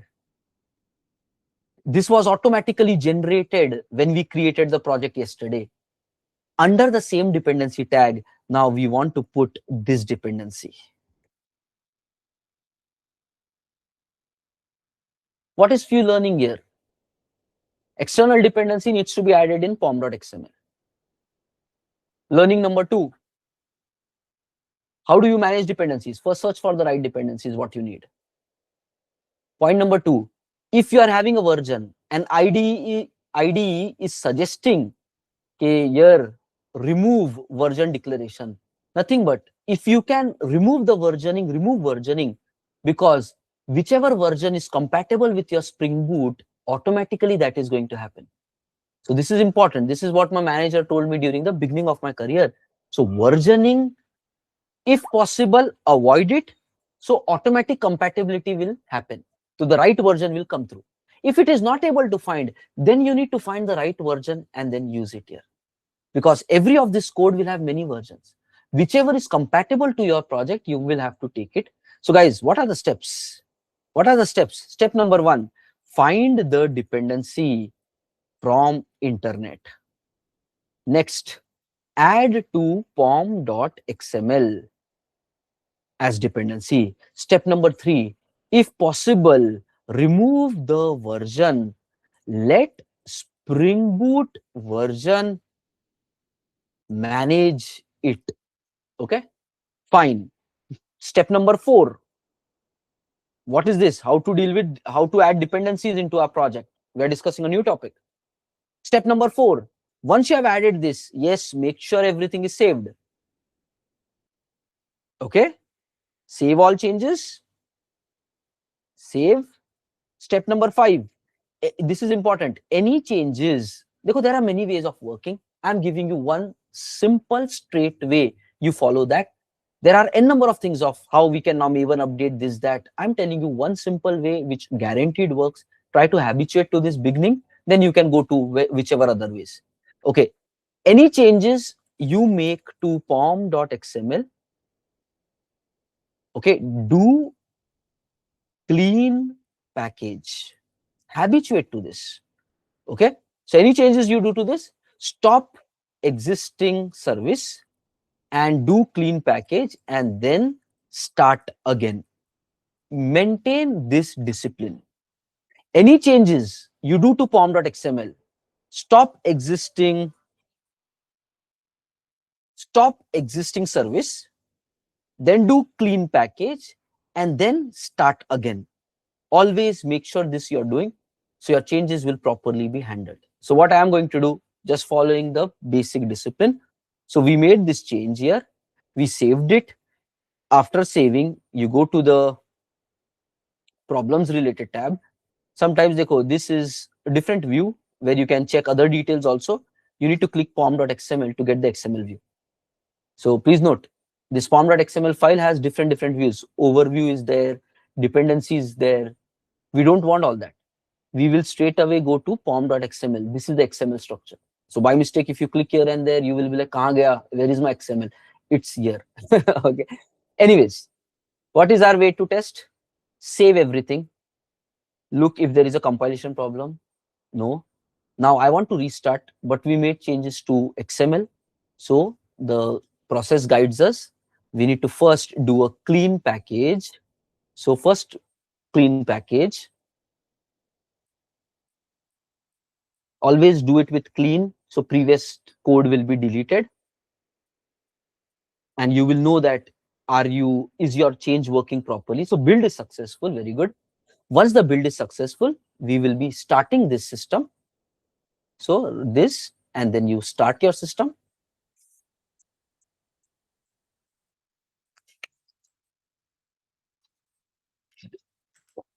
Okay. Okay. Everything is saved. This is red mark. And Tomcat started on port 8081. Very good. Because we made the changes to port 8081. So if you go back to the browser now, yes, 8081 is working. Now, let's try to change and see whether DevTool dependency is working or not. So how do we do that? We go to the application property, and then we say 8080, and we save it. Just see, it's restarting automatically. So DevTool dependency is so that it can start automatically. Observe that. Okay, so here we go. Tomcat started on port 8080. So now you can come here, and now you can, okay, I will do one thing. So just notice 8081 is not working anymore. The previous service is gone. And now we have the new service which runs on 8080. Okay, go. Yes, it is working. So guys, the next experiment for you to do is add DevTool dependency and check whether you are able to automatically restart whenever you change the system. Okay. Next improvement. Okay. Guys, today we will not be able to start with AWS because it's already like 3 hours completed. And we have some more experiments to be done with regards to the current experiment itself. So maybe next 15-20 minutes, we will complete only that much. After that, we will be completing the today's session. Okay. Chalo. Anyways, the point is, my simple funda is, if you rush with these all basic things, it doesn't work out. And I think 3 hours, 3.5 hours is max that we want to get into. Okay. So chalo, let's get started. So the rest of the things we can anyways discuss it next week. Fine. So now we are here today, but today or over weekend, you need to practically be very confident with every single topic that we discussed. It's very important. Otherwise, how can you really build project? These are basics. These are like must-haves. If you understand this, then we can focus on actual building the project. So these cannot be violated. Okay, next. We need to understand, when we are doing the testing, these are the logs, right? Something should be printed here. Let's see, we go here and we are calling 20 and 30. Okay, answer came 40. But in this log, nothing is printed. Means customer came, he used our system, response also went, and everything was correct. But in the log, nothing is printed. We go back here, and now this guy says 30 and 50. Okay, 60 came, but nothing is here. Okay, this needs again maturity, because when even I was starting, I was not getting the importance of all these logging. Now just imagine, currently what is happening is, customers are using, our clients or customers, they are using the system and it's working 100% correct. But in our logs, we don't have any information of who is using and what request came and what response came. Are you understanding this? What if, let's say, customer comes and says, I am trying to make a call to your system. I expect 10 plus 50 should be 60, but your system gave me back 40 itself. Just imagine, customer says, I am trying to make a payment of 100 rupees. Your system charged me 110 rupees. Tell me what happened. Like, if you don't have statements printed, what exactly happened with the request, basically you cannot answer it. So please understand, must have, whenever the application runs, whenever functionality is running, whenever some users are accessing your system, it is mandatory to have some log statements which tells what is going on during request processing. Let me write down, this is a must have. When your features are executing in system, nothing but customers are using your code, then in backend it's mandatory to have logs which tells what is going on. Without this, it is so important, without this we cannot deploy project in production. We cannot deploy project in production. This is so important. So that is what is need of logging. Need of logging. What is logging? Printing the statements to tell information. Printing the application execution statements to tell more information. That's it. That is simple logging. Please understand. Everything is must have. If you don't print it, how can you answer what is going on? And when the customer is using in production, all you have is this log and to check from the log only. So please understand need of logging. Okay. How do you log? How do you log? The simple way which we have already learned in core Java itself is system.out.println. For Java people, everybody right from day one, you know it. But sometimes people get this doubt. Are when the code is already working, what is the need of all this? Is it just for time pass purpose?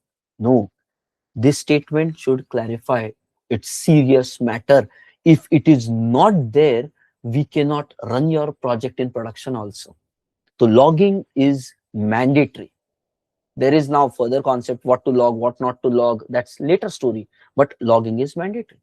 What is the simple way to do logging? System.out.println. Okay, let's put some logs. What is the purpose? Logs should tell what is happening when request is processing. So some basic checkpoints I will give you of how to do the logging. Okay. First, your checkpoint will be like this. For all your important methods, the first statement should be logged with incoming values, and the last statement would be logged with returned values for all the important methods. So for example, this is an important method. I want to log at the entry, this one. This GitHub Copilot is there, AI pair programmer. It is filling up the things to me, so I don't have to type all those things because it understands the value of logging. Okay, so this is what it is. First statement, it clearly tells, okay, this add get method is called, and with val1 value is this much and val2 value is this much. And when you are returning the value, there also you should have a log statement. So at least you know that what came inside and what you gave back. So customer is saying, I made 100 USD transaction, you are charging me 110 USD. So we should know what really happened here, right? So basic checkpoints must have. What you should do is, for all important method, first statement log incoming values, and last statement log return values. This is mandatory. Don't skip this part. Other than that, what to write in between, you can figure it out. Okay, when debugging happens, if you at least know these two values, later on you can relate the logs with your code and you can find the problem. But at least first and the last should always be logged. Remaining things are optional. For example, you can simply say system.out.println. Okay, you can simply say calling service, calling add service. So people will understand now you're calling the add service. Next year you can say received result from add service this much. So these things, to what extent to write, it is your choice. Okay, these things to what extent. And there is another tip here. Don't write too much. Your scroll bar should not come. the width of your laptop, the statements that you write, try to break it. The scroll bar should not come. 75% of the screen, there itself your code should be. Try to maintain even that discipline. While coding, okay, bottom scroll should not come. Write code which can be seen by 75% of your laptop screen. This improves readability a lot and it helps other developer when they are reviewing your code also. Okay, so please make sure you don't write complete horizontal statements. So enters wherever needed, try to break it down. Okay, fine. So we made some changes. Let's do a save. Okay, we did save. DevTool dependency is there. So changes. So step number 1 we saved. Step number 2, is there any compilation problem? No compilation problem. Step number 3, is the service up and running? Yes, 8080 is there. Terminate option is there. There is no exception. Perfect. Everything is good. Service is up and running. Now we can test. Now we are testing. So we go here and we call this time this much. And then we come here and we see the journey. What happened when the request came to the system? So you already know system.out.println, but value of logging that you should learn from this past 5 minutes conversation. Without logging, you will not know that input value was 10 and 20. We gave it to the addition service that gave back 60 to us and we returned 60. In your code, what if addition service might have done something else and returned you 70? Then you know that there is a bug in the addition service. Your logs will tell you the story. Simple. Logging importance. Okay, guys, are we clear with this? Please give a quick thumbs up. Are we clear with this? Logging importance, are we clear with this?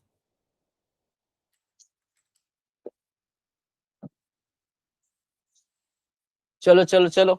You know system.out.println, but are you now clear with need of logging? When the application runs, if you don't have logs, you cannot tell what is going on.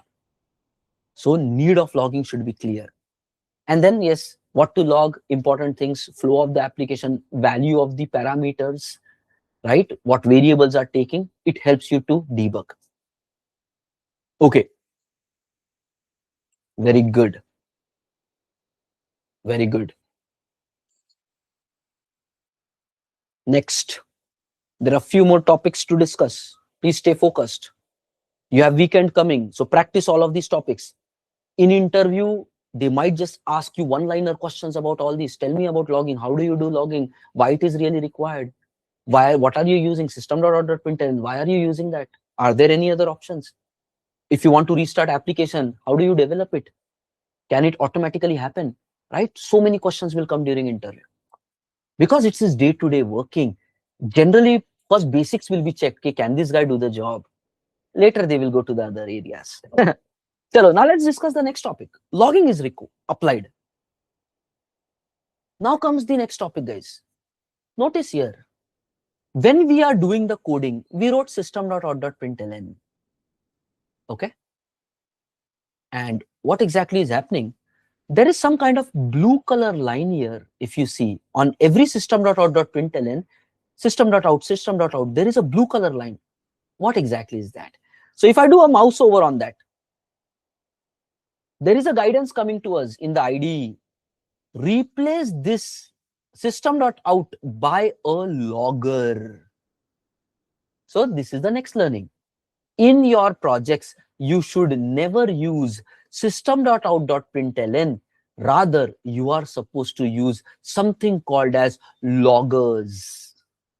So that's the next conclusion. Logging is important, but how you're logging is also important. What is that? In your project, you are never supposed to use system.out.println. Instead,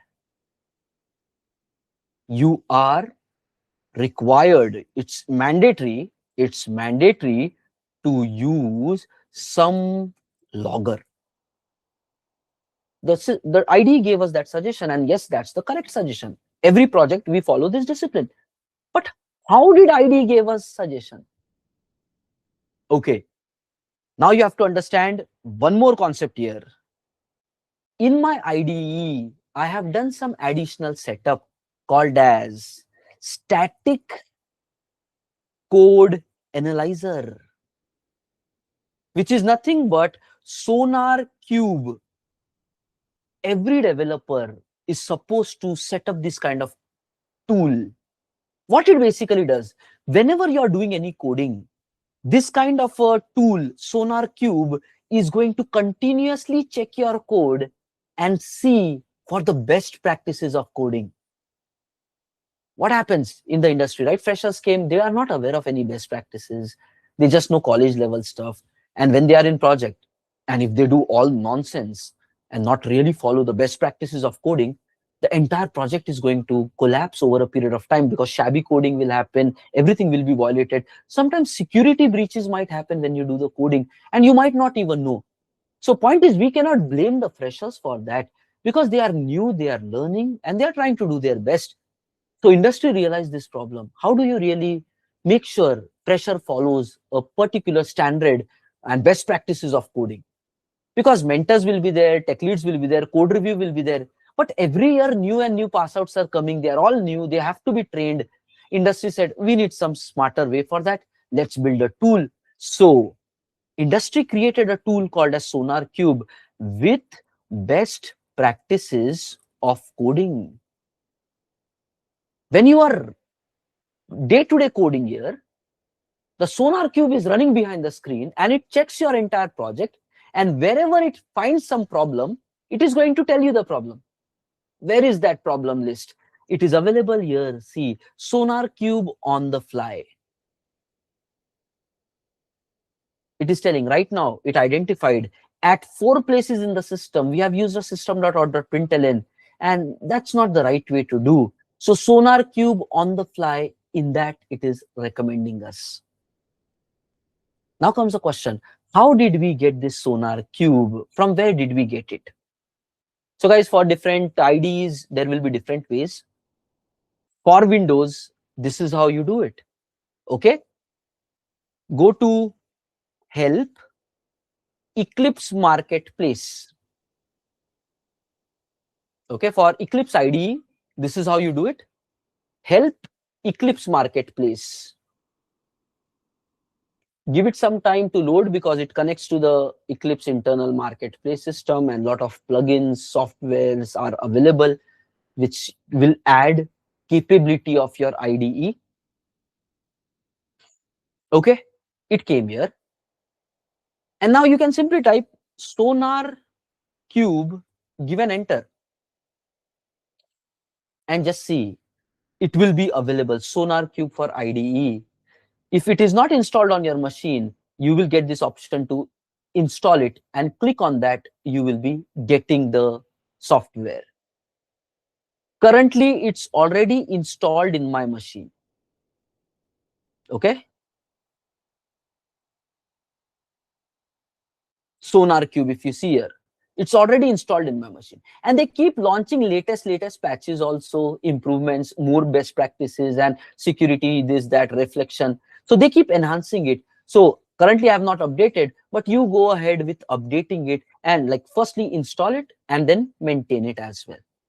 So by this way, what do? You go to Eclipse Marketplace, and then you search for Sonar Cube, and then you install it.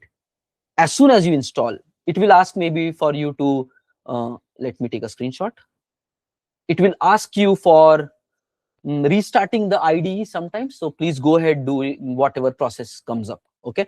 But let me just say, you need to install this one, Sonar Cube. Search for that in Eclipse Marketplace. From Help, we go to Eclipse Marketplace. Once you have it, automatically, if it asks for restart, do restart and stuff. And then it will give you this kind of a tab. And going forward, whatever you're coding, it is going to give you some guidance, some instructions. It's not like you need to act on every instruction. So you decide it now smartly. It is giving you guidance.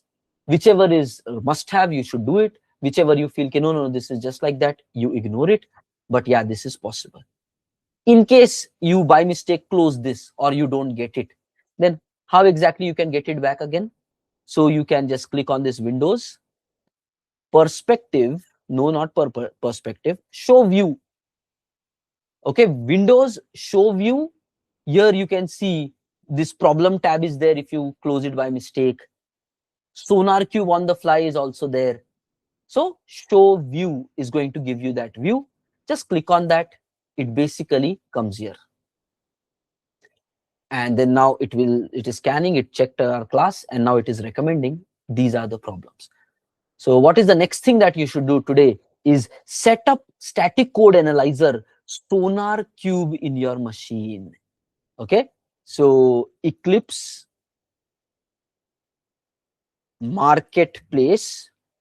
From there, you search and set up. If required, restart, and then Windows show view, and you can have it done, and then it will give you the guidance. Okay, we learned that. Now coming back to our logger related topic, we are in the final few closure experiments right now, so please stay focused. Everybody, please stay focused. We are in the final few closures. Let's continue further. Let's continue further.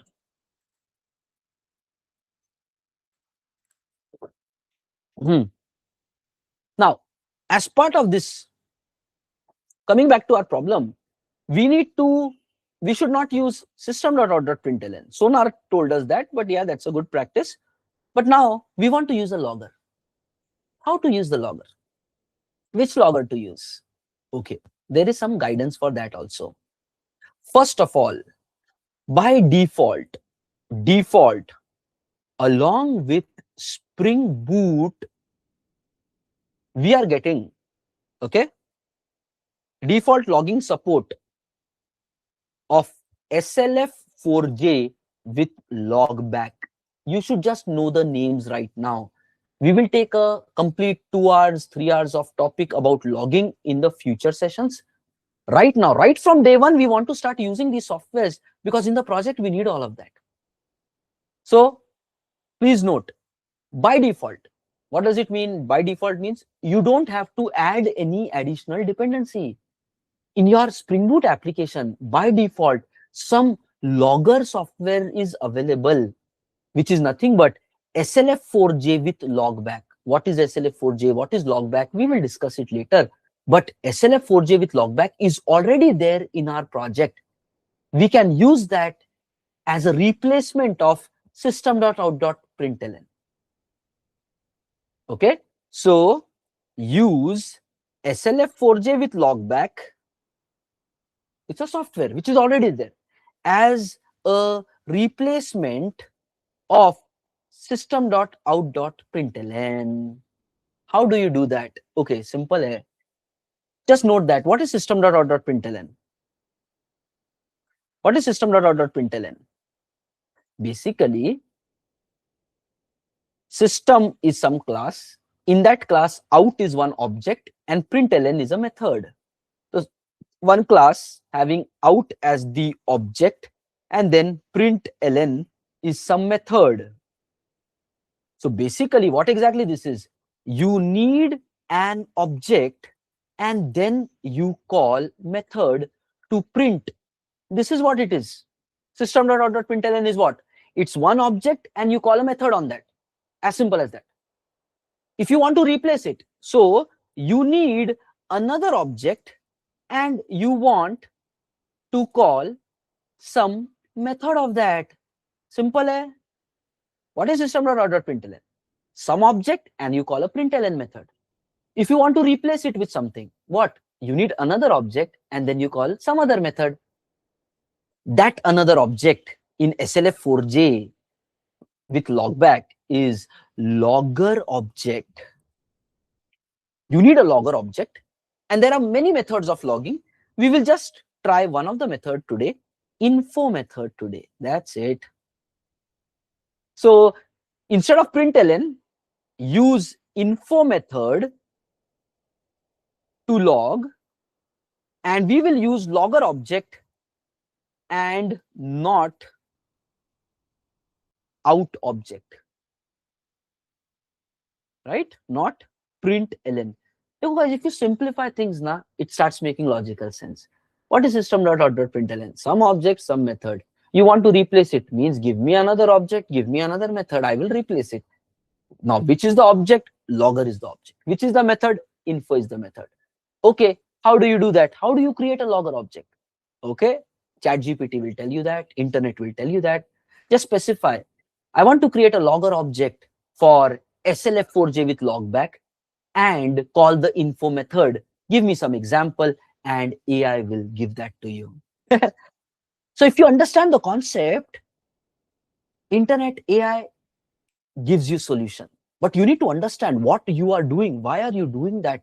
That is where intelligence and smartness is required. And these AI tools will help you to cover up the syntax quickly. Please understand that. Now, what I'm going to do here? Okay, what I'm going to, you go to ChatGPT, it will tell. Now, GitHub Copilot is already there. I will say, create logger object using SLF4J with logback.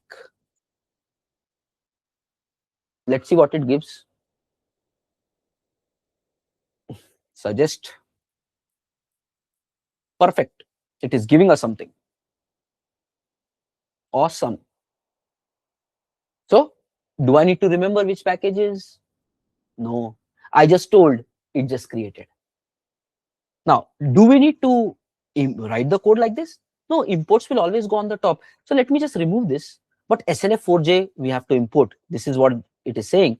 So we will just remove these two packages and try to import Control-Shift-O, org.slf4j. And yes, we have the log object created. Boom. Why it is created like this? Is this the right way? Are there any other ways? Later we will understand, but right now we are understanding we can create a logger object. Now you don't know how to do that, but now you understood the concept. Go to AI, go to any of the tools, you will understand. Oh, did we add any dependency for this? No, we did not add. Same project, it's working. It was already added.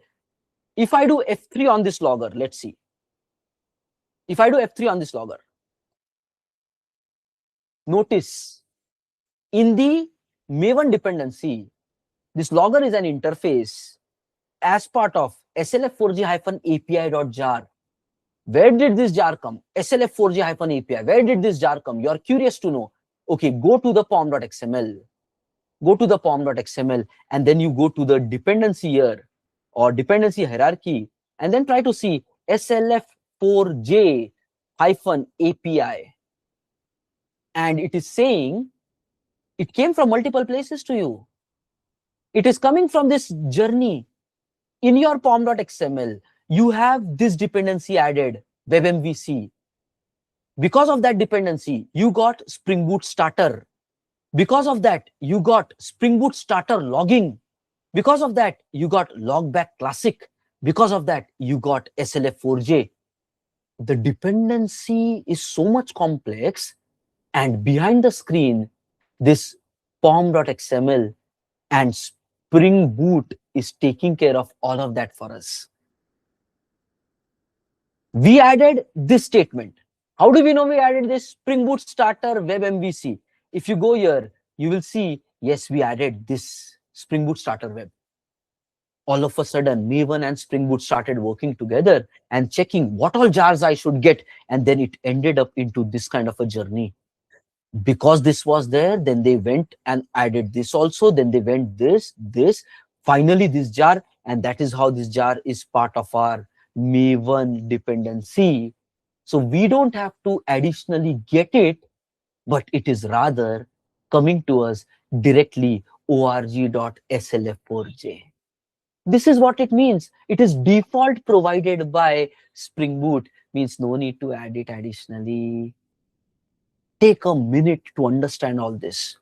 It helps you in debugging. Why this jar is coming, from where this jar is coming, how can we find it? Watch the video again. Master yourself on these things. You will become an expert level developer. I've worked in very complicated projects, but these are simple tools. It helps you to figure out right knowledge with dedication. You will get results. Okay, fine. That's why I'm demonstrating it to you so that you can gain okay, I have to debug also like this. This is how we have to think. So I'm thinking it out loud as well. What did we do, guys? We created the object. Okay, we created the object. Let us do a save. Okay, there is no compilation problem. Now, replace this with info, right? So what are we going to do? Instead of calling system.out.println, just see right now what is happening. If you call system.out.println, if you call system.out.println, you go here, this is how the statements are visible, right? Just notice. The rest of the log statements are different. System.out.println log statements are different. Just notice, right? Here it says Tomcat started on port. But before that statement, it is telling a lot of other information. At what time, what is the process ID, what is the name of your application, what is the thread which is running it, in which class actually this statement is printed. Nothing but additional information is coming, which is very important.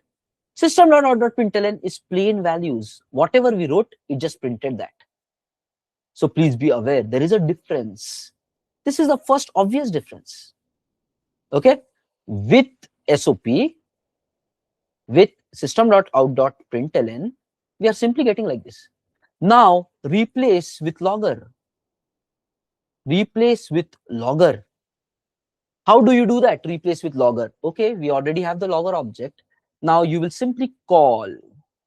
You will simply call. Instead of this, you will say logger.info.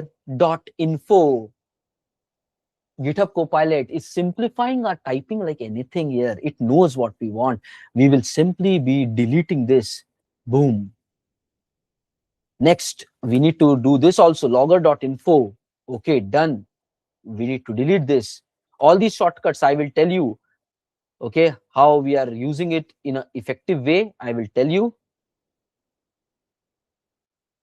That's it. All the 4 statements replaced with logger statements. Save everything. Everything is saved. Is there is a compilation problem? No compilation problem. Is there is a server startup problem? No server startup problem. Means all this thing is good. Now let's go to the browser and let's call it again. And now we go back here, and what we see, our statement is printed, but with additional information. Add get called with value 1, but additional information is coming. At what time is the statement printed? Info method we use, so it is telling it is in info. The process ID is written. Which service you are using, that is written.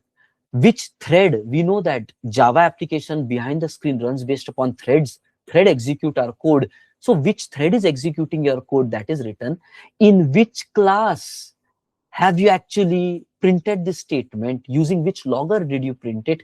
We used add controller logger. It is in add controller class. So much information. This is the first basic default advantage of using a logger. Other than this, there are several other advantages. No need to discuss right now. But guys, going forward, in all your practice project, make sure you are not using system.out.println. Rather, you are using some logger. And if you're working with web application, Spring Boot, no need to go here and there for dependencies. Just this statement is enough for you. Let me put it here in a notepad for your reference. Okay, let's put it in a notepad for your reference. And we are importing this as part of this one. We are importing this as part of this one. So we learned one more concept. Logging is mandatory. Sonar is guiding us if we do something wrong. And SOP we should not use. Rather, we should use logger. In Spring Boot, SLF4j with logback is default. How to create object of logger, how to call method of logger, what is one default advantage of logger. Everything is a one-liner statement, but when in interview they are doing a rapid fire on you to check your knowledge, you should be clear with all these, because again, these are basics of application programming. We need it everywhere. Okay? So please practice that. Now, before we complete our today's call, One more thing we will see, how did we enable this vibe coding, and then we will take attendance and complete the call. Last topic, how did we enable vibe coding and how you should also have it. So first of all, in this IDE, we are using GitHub Copilot. Guys, I am telling you, this is the bare minimum usage of AI in the industry right now. Many projects, this is the bare minimum. Okay, still there are a lot of projects not even using AI, and that is very scary. Question is why? But still there are a lot of companies who have adapted and developers doing vibe coding. GitHub Copilot is a bare minimum, means you have to have it. It is speeding up productivity like anything. Okay, now GitHub Copilot, it comes up with all the variations. Some free tier is available, and then there is a premium one also. I guess for some students with recognized universities, they are just giving the free tier access also. Somewhat you have to explore on that. But there are two things now. What you need to do is, step number one, okay, get the GitHub Copilot, create GitHub Copilot account. Create GitHub Copilot account from browser. Something like this you can use. Let's say GitHub Copilot pricing, I am going, and I click here. Okay, go ahead with your free tier, set up the account. It is giving you 2000 completions per month, nothing but number of suggestions. Right now system.out.println and other things is coming. So the number of suggestions per month, 2000 it will come. If you go to the paid versions, it is like infinite, you can apply. And I think for students even they are providing full access with basically no charge as well. But at least bare minimum for getting started, you go ahead to this link, start with a free one, and you can start taking some advantage of vibe coding. When the month ends, every month they will reset it as well. Okay, next, so step number one, you need to sign up for this one. Okay, go ahead with the free tier. That is step number one. Okay, step number two, once you have the account, it will give you some link and blah blah blah, account creation will happen. After that, step number two, you need to, okay, set up in your IDE. So how you can see that? If you scroll down, they are providing GitHub Copilot support for so many types of IDE, depending upon your interest. There are so many types of IDE here. Okay, along with VS Code is available, Visual Studio, and then Xcode, JetBeans. Okay, and then there are multiple. Eclipse is also one of the list here. Please see, Eclipse is also one of the list. So you can just click on Eclipse, and it is telling you the way we added Sonar plugin, like that they have created GitHub Copilot plugin. So one way is you can get it from this place and get started, or second way is directly this GitHub Copilot, you need to search from Eclipse Marketplace. So IDE setting, in Eclipse Marketplace, set up GitHub Copilot. It's officially coming from the GitHub, so you can go ahead with it. So you just have to go here and then search for it. Help Eclipse Marketplace. Give it some time to load.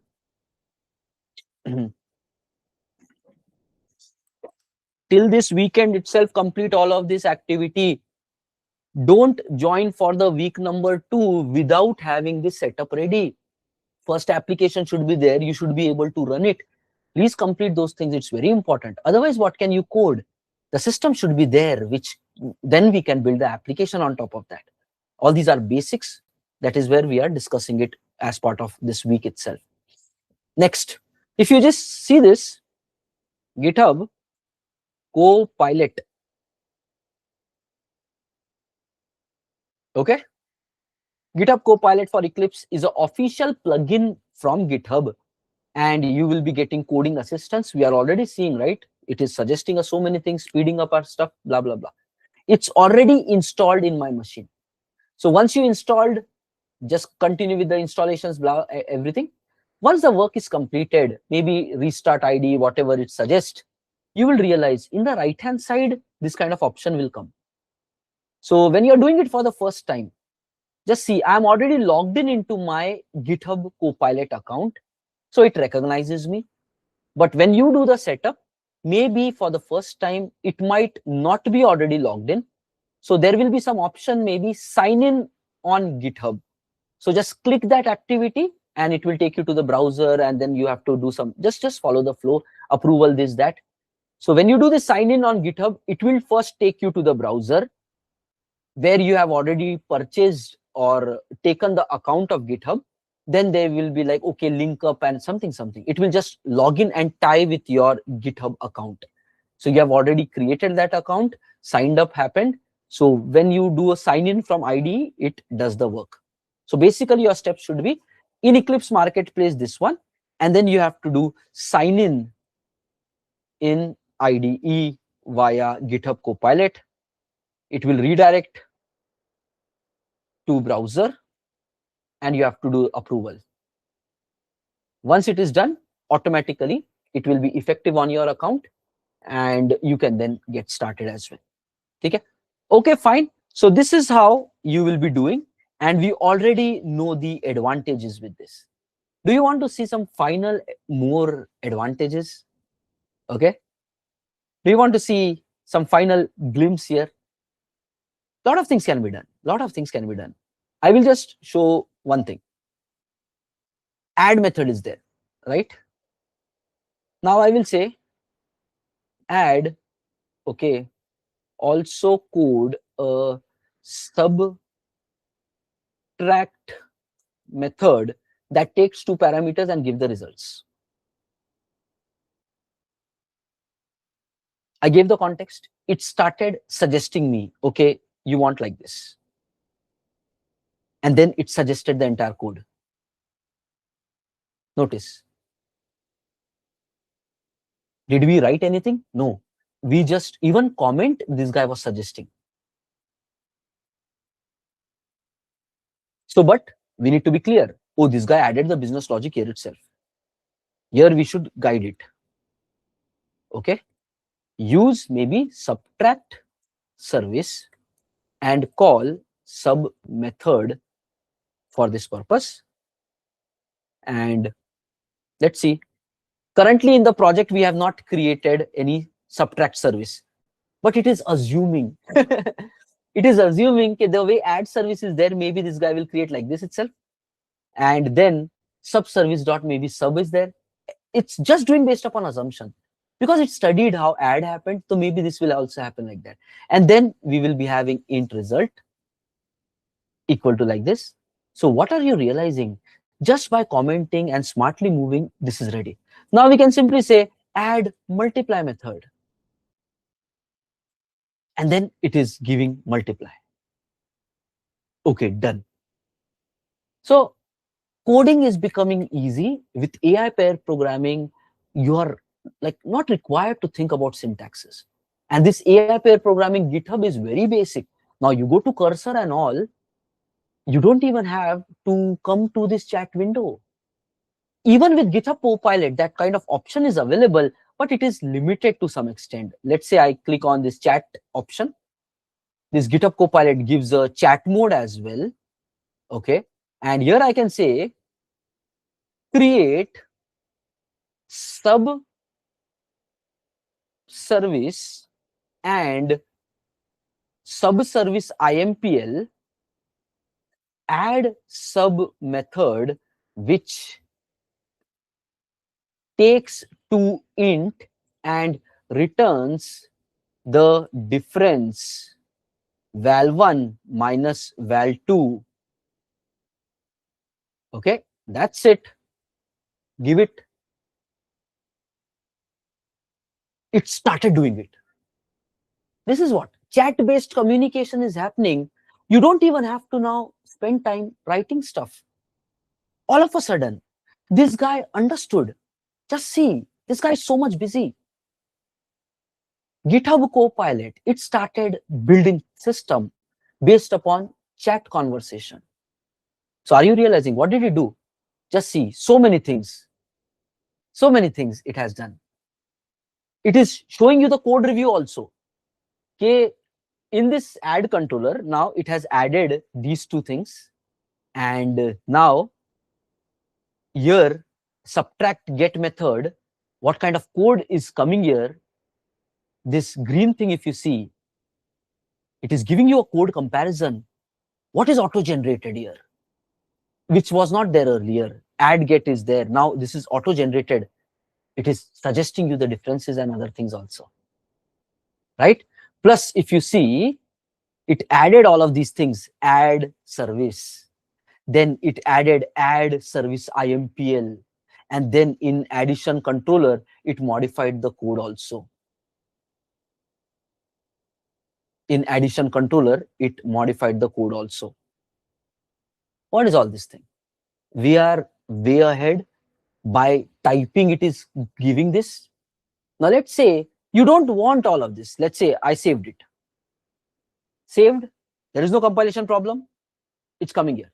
Now you feel, because addition and subtraction and multiplication is there, you feel instead of add controller, rename this class to math controller and make necessary changes. Give an enter. Okay.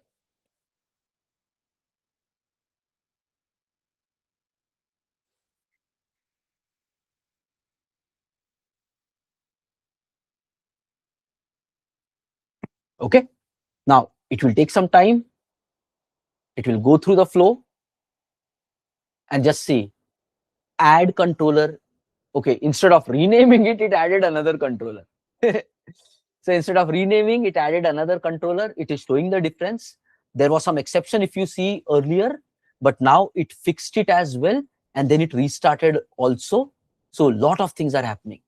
And then it is showing you the difference, okay, what exactly this guy has taken care for us. Okay, so please be aware, AI utilization and adoption is really going crazy. This GitHub Copilot has given this chat-based communication. Even Cursor and other tools are going far more beyond, which just by chat, they're just modifying. You want to add, you just tell in chat. Recently, this Claude has given a bot, right? So from Anthropic, just with a chat bot, you can just give instructions and it is giving, I've already used that. It is giving you guidance. Okay, now we have done like this. Now, do you want to do it like this? In the database, if values are there, it is checking our database and saying, you have these 4 or 5 values. I feel we should next modify that also because it is related to your functionality. Nothing but it is very engaging. You just have to work with the tools in a chat-based model and the code is being generated behind the screen. And then you just have to review the code. Is it as per your design and your principles?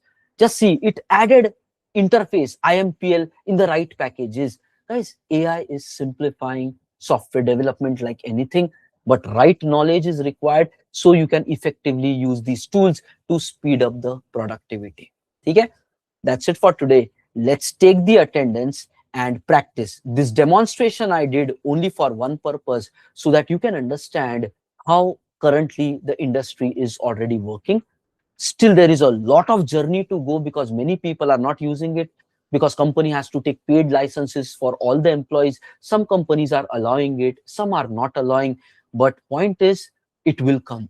Maybe 6 months from now, 1 year from now, and more advanced things will happen, and software development will change in the next coming very short period of time. Maybe a couple of years is a very long time. Before than that itself, approaches will change. MCPs are coming, AI bots are being handled, AI agents are taking care of functionality also.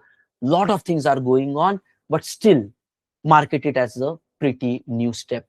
Many developers are not very much proficient with AI. Vibe coding is very small in the entire ocean of AI based application development. It's a journey. Okay, next, very interesting, next couple of years will be there. Chalo guys, let's take the attendance and we would like to complete today's session. So depending, like how many this kind of code completions, auto generations will happen, That depends upon what type of account you have opened with GitHub Copilot. Okay, so I think for my account, I don't know, something might be there. I need to check on the Copilot usage, and then I will know how much I have used it. Okay, chalo guys, let's take the attendance and complete the today's topic. Okay guys, okay, end of week 1 is here guys. Everyday topic is very important. This is the attendance. Let's take it and let's complete. Practice it, even if it is 3.5 hours. Initial 45 minutes we discussed about the mindset part, the journey part, how you should be to evolve to become a next level person. The remaining 3 hours were fully technical, so you have to do it full technically. Okay, chalo guys, everybody please take this. Code for today is, okay, 4444. Okay, and here is the link. Okay, please take it up. And guys, all the members who are planning to join, enroll for the week number 2, please note today is the last day for that.